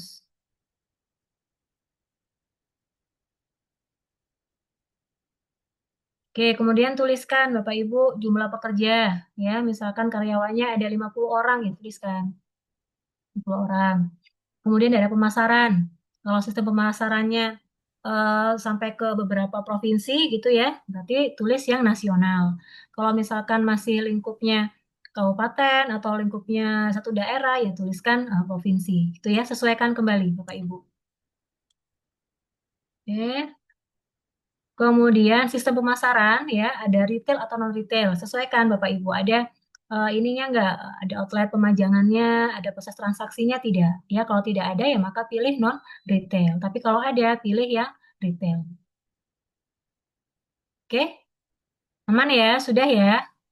Ibu, Jenis produk, ya, jenis produk nih yang paling ini Bapak Ibu. untuk yang jenis produk, Bu, ini kan saya Heeh. di undangan ada eh, penyimpannya itu ada yang berbentuk belum bukan makanan sih, Bu. Penyimpanannya dalam bentuk apa Pak? Kalau yang diregister di sini itu jenis produknya hanya dalam bentuk yang makanan, Bu ya. Kalau misalkan otomotif tidak dimasukin, Bu. Sebetulnya otomotif nggak bisa sertifikasi halal, Pak. Ya, berarti yang hanya makanan aja, Bu ya. Iya, betul. Tapi kalau transportasi, Bapak tadi apa penyimpanan apa transportasi? Penyimpanan ya? Ya, kita ada onderi otomotif, Bu. Oke, nah Penyimpanan. kita lihat. Nah, ini Pak, jasa penyimpanan hanya ada ini. Penyimpanan barang berwujud padat, cair, gas, pendingin. Atau kalau misalkan Bapak nggak masuk ini, berarti ya masuk ke kategori ini ya, 1.5. Jasa penyimpanan lainnya. Gitu. Gitu ya. Ditulis rincian jenis produknya, lalu dalam kurung tuliskan kode klasifikasinya. Oke, contoh lagi kalau untuk yang makan minuman. Kalau tadi misalkan catering,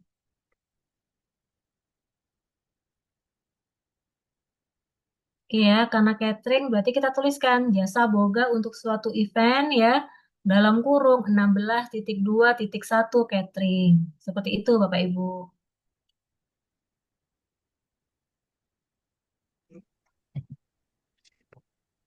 Permisi Ya, Bu, izin nanya Bu. ya silakan Pak. Kalau untuk beras, Beras, tinggal diketik saja tadi di KMA 944 ya, Bapak ikuti ya. Pilih KMA 944. Kemudian Ctrl F, tulis di sini beras. Enter. Nah, banyak kan Pak? Nah, ini harus cari satu-satu mana yang sesuai. Oke, beras. Satu beras nih, beras banyak nih Pak. Beras. Nah, ini nih Pak. Masuk ya. Ini ada beras ya Pak.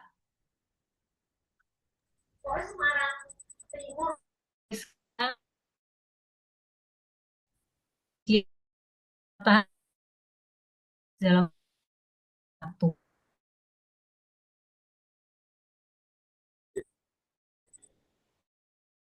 Clear ya? Bukan saya tadi. Tadi siapa yang beras? Yang beras ya? Iya, oke, silakan Pak. Ah, ya, ini Ya, sebentar, yang beras tadi sudah clear ya? Oke, lanjut. Tidak tadi respon. kira berapa Bu berasnya tadi Bu? Bapak lihat di layar, Pak. Lihat di layar. Oke, tuliskan ini. Biji-bijian utuh, patahan, serpihan termasuk beras. Dalam kurung kode klasifikasinya yang ini. 61. Ya, Izin Bu, Terus Bu. ya Bu. tanya Bu. ya silakan. Tadi Pak Sandra, silakan Pak. Bu, kalau misalkan cuma tutup kopi itu termasuk kemasannya atau bukan? Termasuk Kalau apa, Bu? kategori apa? Kalau apa? Tutup kopi aluminiumnya. Tutup kopi. Nah, coba nanti cari sendiri di sini ya, Bu ya. Barang gunaan ya berarti masuk ke dalam lingkup barang gunaan. cintanya Bu. Iya, Pak, silakan. Mau tanya untuk nama produk. Kebetulan ini kita kan tinta cetak itu bagian dipecah di 3 bagian grafur, flexo, offset, dan masing-masing itu kebutuhannya beda-beda. Nah itu saya tulisnya tinta cetak atau 3 bagian itu Bu? Tinta cetak, lalu apa tadi, Pak? Tinta cetak itu kan globalnya, cuman kan nanti dibagi menjadi 3. Oh, tinta aja, tinta, Pak. Tinta ya. Yang disertifikasi halal tintanya kan? Ya. Nah, Cuman itu aja, ada Pak. 3 Berarti itu ada varian produknya itu gitu kan? 3 lagi, ya. 3 lagi ya. Berarti tinta cetaknya, Pak. Oke, baik, terima kasih. Oke, baik Bapak Ibu, saya percepat ya, mohon izin. Ternyata sudah pukul 2.12. Sebentar. Bapak Ibu nanti izin ya, saya uraikan dulu apa yang perlu Bapak isi. Nanti kalau ada masih cukup waktunya, kita bahas kembali Bapak Ibu. Oke, tadi sudah ya Bapak Ibu. Mohon izin Pak Andi, Bu Dita. Nanti kita bahas ya. Saya selesaikan dulu karena sudah pukul 2.15. Kemudian lanjut ke halaman berikutnya, ada tujuan dan ruang lingkup ya. Yang berwarna merah, Bapak Ibu tinggal tuliskan saja. Nama perusahaan atau nama usahanya. Tuliskan di sini. Kemudian untuk ruang lingkup, Bapak Ibu ya, ini sesuaikan dengan ruang lingkup usaha. Kalau tidak ada lingkup untuk penyajian, tidak ada lingkup untuk penjualan, misalkan ya, ini dihapus saja atau dicoret. Ini. Kemudian kalau tidak ada outlet, tidak ada maklon, tidak ada gudang sewa, ini pun sama, dicoret. Jadi yang warna merah ini jangan dibiarkan Bapak Ibu ya, harus diisi. Oke, jelas ya? Kalau misalkan RPH, berarti PPH-nya meliputi apa? Penyembelihan, kemudian penyimpanan, atau pendistribusian. Jadi sesuaikan Bapak Ibu. Oke, selanjutnya untuk lampiran pertama ya Bapak Ibu ya, kebijakan halal. Di sini tuliskan nama usaha atau perusahaannya, tuliskan tempat, tanggal, bulan, dan tahun pengesahannya. Ya, dituliskan misalkan di sini Jakarta, ya Jakarta tanggal 24 Februari. Itu ya. Kemudian tanda tangan tetap diisi Bapak Ibu, bisa dummy, bisa ambil Bapak Ibu tulis tanda tangan di kertas putih di foto atau dummy dari Google boleh, tapi tetap harus ada masukkan tanda tangannya. Terus tuliskan pimpinan perusahaannya siapa. Kan ya? Oke. Ini diisi juga Bapak Ibu. Jangan lupa, jangan sampai yang warna merah tetap merah, harus ada isinya. Nanti kalau Bapak Ibu tidak lengkapi, pasti akan dikembalikan oleh fasilitatornya. Minta untuk dilengkapi. Ya. Kemudian diisi Bapak Ibu, isi nama usaha perusahaan, kemudian bentuk sosialisasinya dalam bentuk apa. Kalau misalkan sosialisasinya dalam bentuk poster atau dalam bentuk pelatihan, ya dituliskan di sini. Ya. Kemudian ini nanti diganti semua. Pemilik usaha atau pimpinan perusahaan diganti sesuaikan dengan nama pimpinan di tempat usaha Bapak Ibu masing-masing. Ya, ini mudah, tinggal ganti saja nama pimpinan atau perusahaannya ya. Kemudian kita masuk ke bahan, sama tinggal diisi saja nama usaha atau perusahaannya. Kemudian kita lanjut di PPH Bapak Ibu ya. PPH ini juga sering salah nih Bapak Ibu. Isi dulu nama usaha perusahaan. Setelah itu ada warna merah nih Bapak Ibu. Ada lingkup PPH. Nah, ini kembali sesuaikan dengan ruang lingkup, sesuaikan dengan proses bisnis Bapak Ibu masing-masing. Kalau Bapak Ibu di manufacture, di jasa, tentunya kan tidak ada PPH untuk penyembelihan. Nah, maka ini bisa dihapus atau dicoret. Itu ya. Tapi kalau Bapak Ibu yang dari jasa penyembelihan, tentunya ini harus ada. Gitu. Makanya kembali lagi, sesuaikan dengan ruang lingkup usahanya masing-masing. Kemudian kalau di usahanya tidak ada proses pendistribusian, ya maka ini dihapus atau dicoret. Itu ya Bapak Ibu. Jadi PPH ini mulai dari penyembelihan, pengolahan, penyimpanan, pendistribusian, pengemasan, penjualan sampai penyajian, sesuaikan kembali. Yang tidak sesuai, tidak relevan dengan kegiatan usaha di Bapak Ibu, bisa dihapus atau dicoret. Ya. Tapi kalau misalkan restoran, kan ada PPH penyajian, maka ini harus tetap ada. Clear ya Bapak Ibu ya, jelas ya. Nah, selanjutnya terkait dengan prosedur Bapak Ibu. Ini juga mohon diperhatikan. Ini sering salahnya, sering tidak lengkapnya. Jadi untuk prosedur penerapan SJPH, tuliskan dulu nama perusahaannya. Selanjutnya, Bapak Ibu tinggal mengisi. Ya, di sini ada tulis isi nama SOP. Tinggal dituliskan Bapak Ibu ya di sini. Oh, ini aktivitasnya terkait penggunaan bahan baru. Kira-kira SOP yang dibutuhkan apa?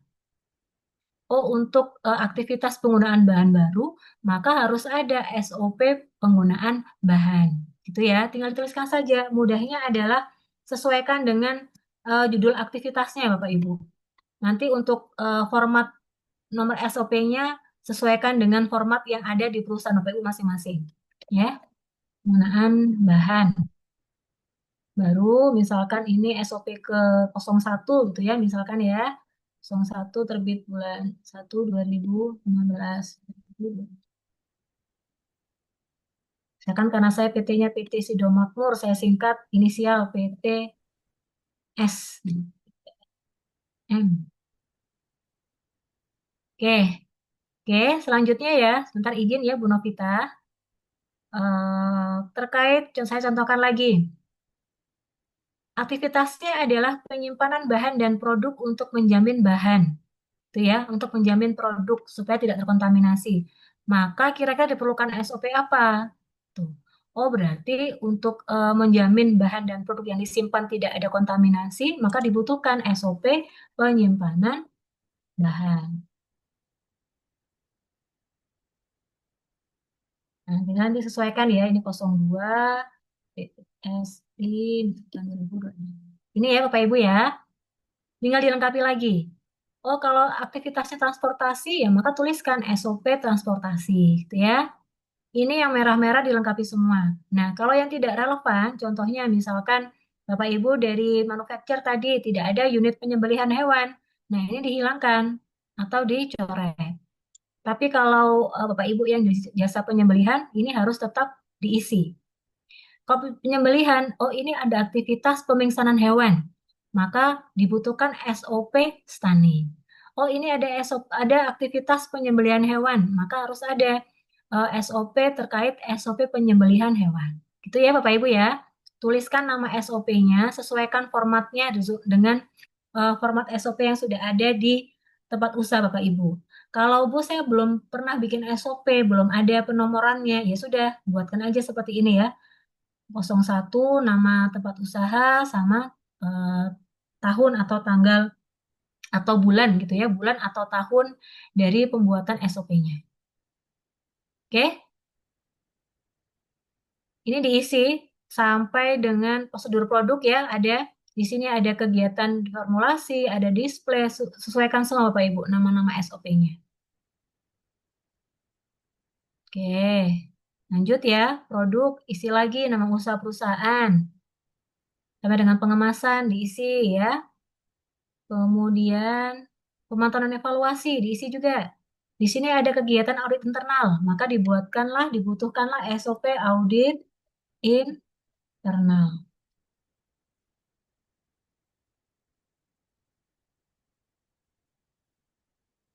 Seperti ini ya Bapak Ibu ya. Oke, selanjutnya tinggal mengisi lampiran 1. Nah, ini juga harus merah, ini harus diisi Bapak Ibu. Nah, ini saya kelupaan tidak di blocking warna merah ya. Diisi nama perusahaannya apa. Kemudian dilengkapi lagi nama pimpinan perusahaan, kemudian tanggal pengesahan, nama pimpinan perusahaan dilengkapi beserta dengan tanda tangannya. Oke, kemudian poster 2 aman ya, tidak perlu ada yang diisi. Oke, selanjutnya lampiran ketiga, Bapak Ibu isikan ya daftar tim manajemen halalnya. Diisikan di sini, misalkan ya eh, penyeliannya di sini saya, oh sorry, ini pimpinan perusahaannya, misalkan ya. Oke, ini sisi tanda tangan. Kemudian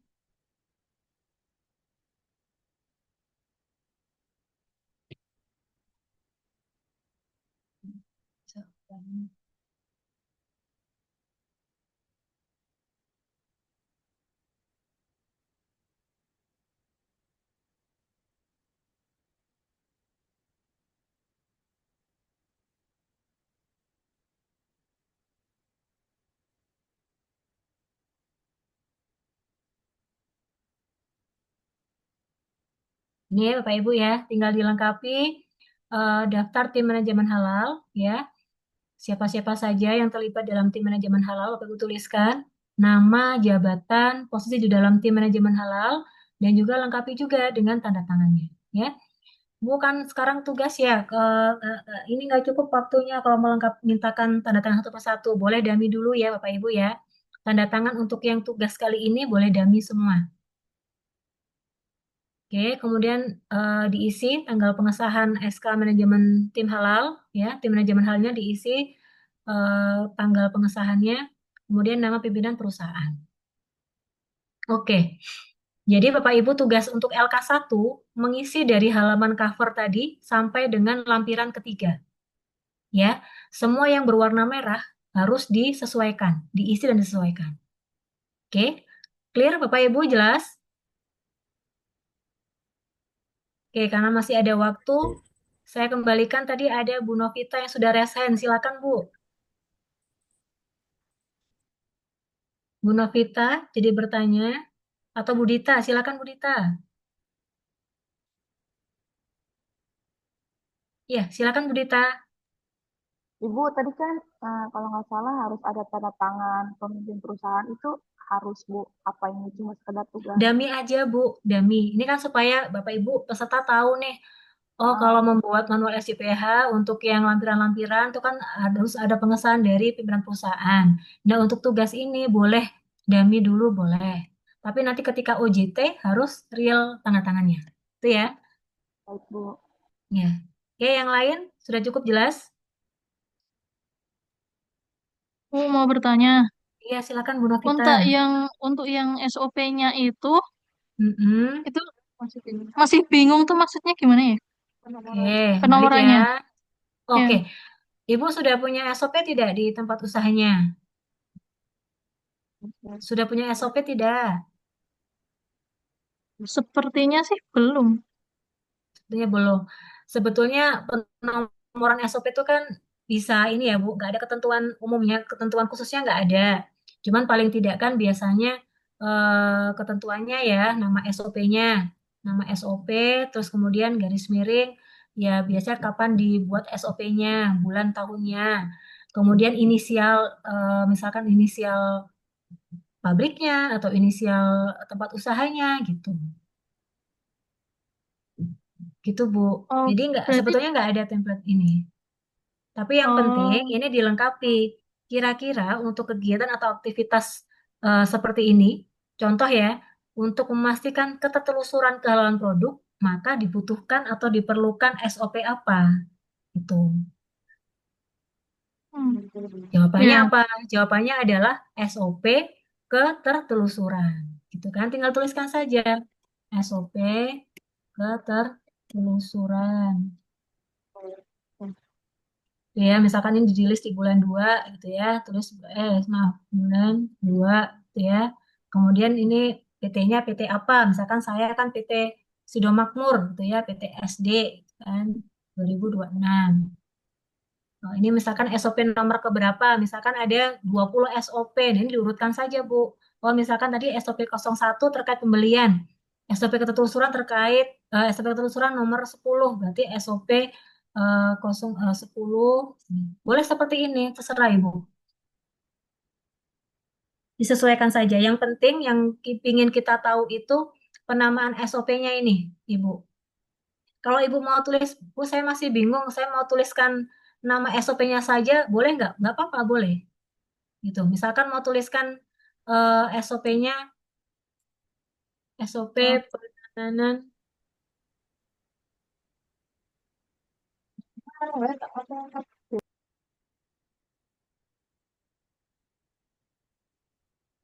Nah, ini juga nggak apa-apa, Bu. Nah, Berarti gini nggak apa-apa. Ya, kalau mau ditambahkan dengan penomoran, dengan template yang sudah ada juga nggak apa-apa. Tapi kalau masih bingung, cukup dengan nama SOP-nya saja. Itu ya. ya. Oke. Makasih, Bu. Ya, sama-sama. Oke, ada yang lain, Bapak Ibu? Ibu, Ya, silakan, Pak. tadi maaf ya, pertama saya tadi lagi ke WC tadi, jadi agak ketinggalan. Ini pengen bertanya, ini untuk pengisiannya ini harus sesuai dengan perusahaan, Kak, Bu, atau kita boleh mengarang gitu? Yang lebih mudah kan kalau sesuai perusahaan ya, Pak. Supaya karena kan kita tugas ada batasnya, harus dikumpulkan maksimal nanti malam. Ya, supaya yang percepat kan berarti sesuaikan dengan perusahaan saja. Kecuali kalau Bapak memang belum belum ini ya, belum bekerja di perusahaan, masih mandiri nih, boleh dikarang gitu ya. Tapi kalau sudah punya perusahaan, sebaiknya perusahaan. Karena nanti ini berkaitan Pak dengan tugas yang kedua. Nanti ada penyusunan daftar bahan. Gitu. Gitu ya Pak. Ya, Bu. Maksimalnya malam ini sampai jam berapa, Bu? Jam 9 ya. Jam 9. Oke. Oke, ini ya penomoran. Ada lagi Bapak Ibu? Bu, tugas ini Ya. uploadnya di mana ya nanti ya? Nanti Bapak Ibu dikumpulkan di tugas 1. Nanti ini disimpan dulu. Nanti akan dilanjut dengan pengisian tugas LK2. Jika sudah lengkap dua-duanya, LK1, LK2, nanti diupload di tugas 1. Tuh ya, atau boleh langsung jika sudah lengkap ini langsung upload di tugas 1, Pak. Di LMS ya, di sistem untuk absensi, scroll ke bawah, itu ada menu upload tugas. Nah, kemudian diklik, pilih yang di tugas 1, upload sebagai tugas 1. Ya, Bu, ya. jika kode klasifikasinya ada lebih dari satu, gimana Bu? Kode klasifikasi itu kan merujuk kepada jenis produk. Jika Bapak punya lebih dari satu jenis produk yang disertifikasi halal, maka manualnya harus beda juga, Pak. Gitu. Jadi Oh, jenis jadi produk, dua manual gitu loh. karena satu sertifikat halal, satu manual SIPH. Kalau Bapak ada 10 jenis, ini jenis ya, jenis produk. Jenis produknya misalkan berbeda-beda. Misalkan nih ada bakery, ada nugget, itu kan sudah beda jenis produk. Nah, maka berarti harus ada 2 manual SIPH. Harus ada nanti terbitnya 2 sertifikat halal. Satu untuk yang bakery, satu untuk yang nugget. Gitu, Pak. Satu untuk yang bakery, satu untuk yang nugget. Satu untuk yang itu ya, Pak. Sudah jelas, Pak? Itu ya, Pak. Sudah jelas, Pak. Oke, Bapak Ibu ada yang lain? Sudah cukup jelas? Bu, saya Bu izin. Iya, silakan Pak. Bu, ini kan kami perusahaannya logistik lah, transportasi ya Bu. Ini untuk kata-kata di sininya disesuaikan dengan jenis perusahaan kami atau memang ikuti ini aja ya Bu? Soalnya kan di sini ada beberapa kata-kata yang kayak misalkan tentang hewan, tentang bahan baku itu Bu, kayak gimana itu Bu? Oh, yang gini aja Pak, memang untuk yang manual SJPH untuk jasa itu sedang dibuatkan juga oleh BPJPH. Tapi untuk sementara Bapak daripada mengedit banyak, cukup fokus untuk yang ini, yang sudah kita highlight warna merah. Periksa di situ ruang lingkupnya, ya. Kalau memang ada yang tidak kesesuaian dengan ruang lingkup Bapak sebagai jasa, maka langsung dihilangkan atau dicoret seperti saya ini. Gitu ya Pak ya? Oh, baik Iya, Bu. tapi kalau misalkan nih di jasa kan tidak ada penyembelihan, ya maka Betul. perlu dihilangkan, langsung dihilangkan saja. Tidak ada proses pemingsanan hewan kan, itu langsung dihapus saja, gitu Pak. Oh, bisa Oke. dihapus ya Bu? Boleh dihapus atau dicoret boleh. Baik. Oke. Baik, Bapak Ibu, ini sudah pukul 14.30 ya. Oke, kita sudah menyelesaikan materi yang unit kompetensi yang pertama. Saya juga sudah arahkan untuk pengisian lembar kerja tugas pertama, Bapak Ibu ya. Nah, ini silakan Bapak Ibu nanti upload di tugas pertama maksimal di pukul 21 malam ini ya. Tuh, nanti silakan berkoordinasi, silakan hubungi fasilitator ya jika sudah mengupload tugasnya. Oke, demikian Bapak Ibu, terima kasih banyak sudah menyimak. Jika ada pertanyaan, bisa langsung ditanyakan juga kepada fasilitatornya masing-masing ya Bapak Ibu. Mohon maaf jika dalam penyampaian materi masih banyak yang salah atau kekurangan atau kurang berkenan, mohon dimaafkan. Demikian Bapak Ibu, untuk selanjutnya karena Bu Elia sedang berhalangan juga, saya serahkan langsung ke materi selanjutnya Ibu Rahma. Silakan Bu Rahma. Terima kasih Bapak Ibu, saya pamit undur diri. Terima kasih. Wassalamualaikum warahmatullahi wabarakatuh.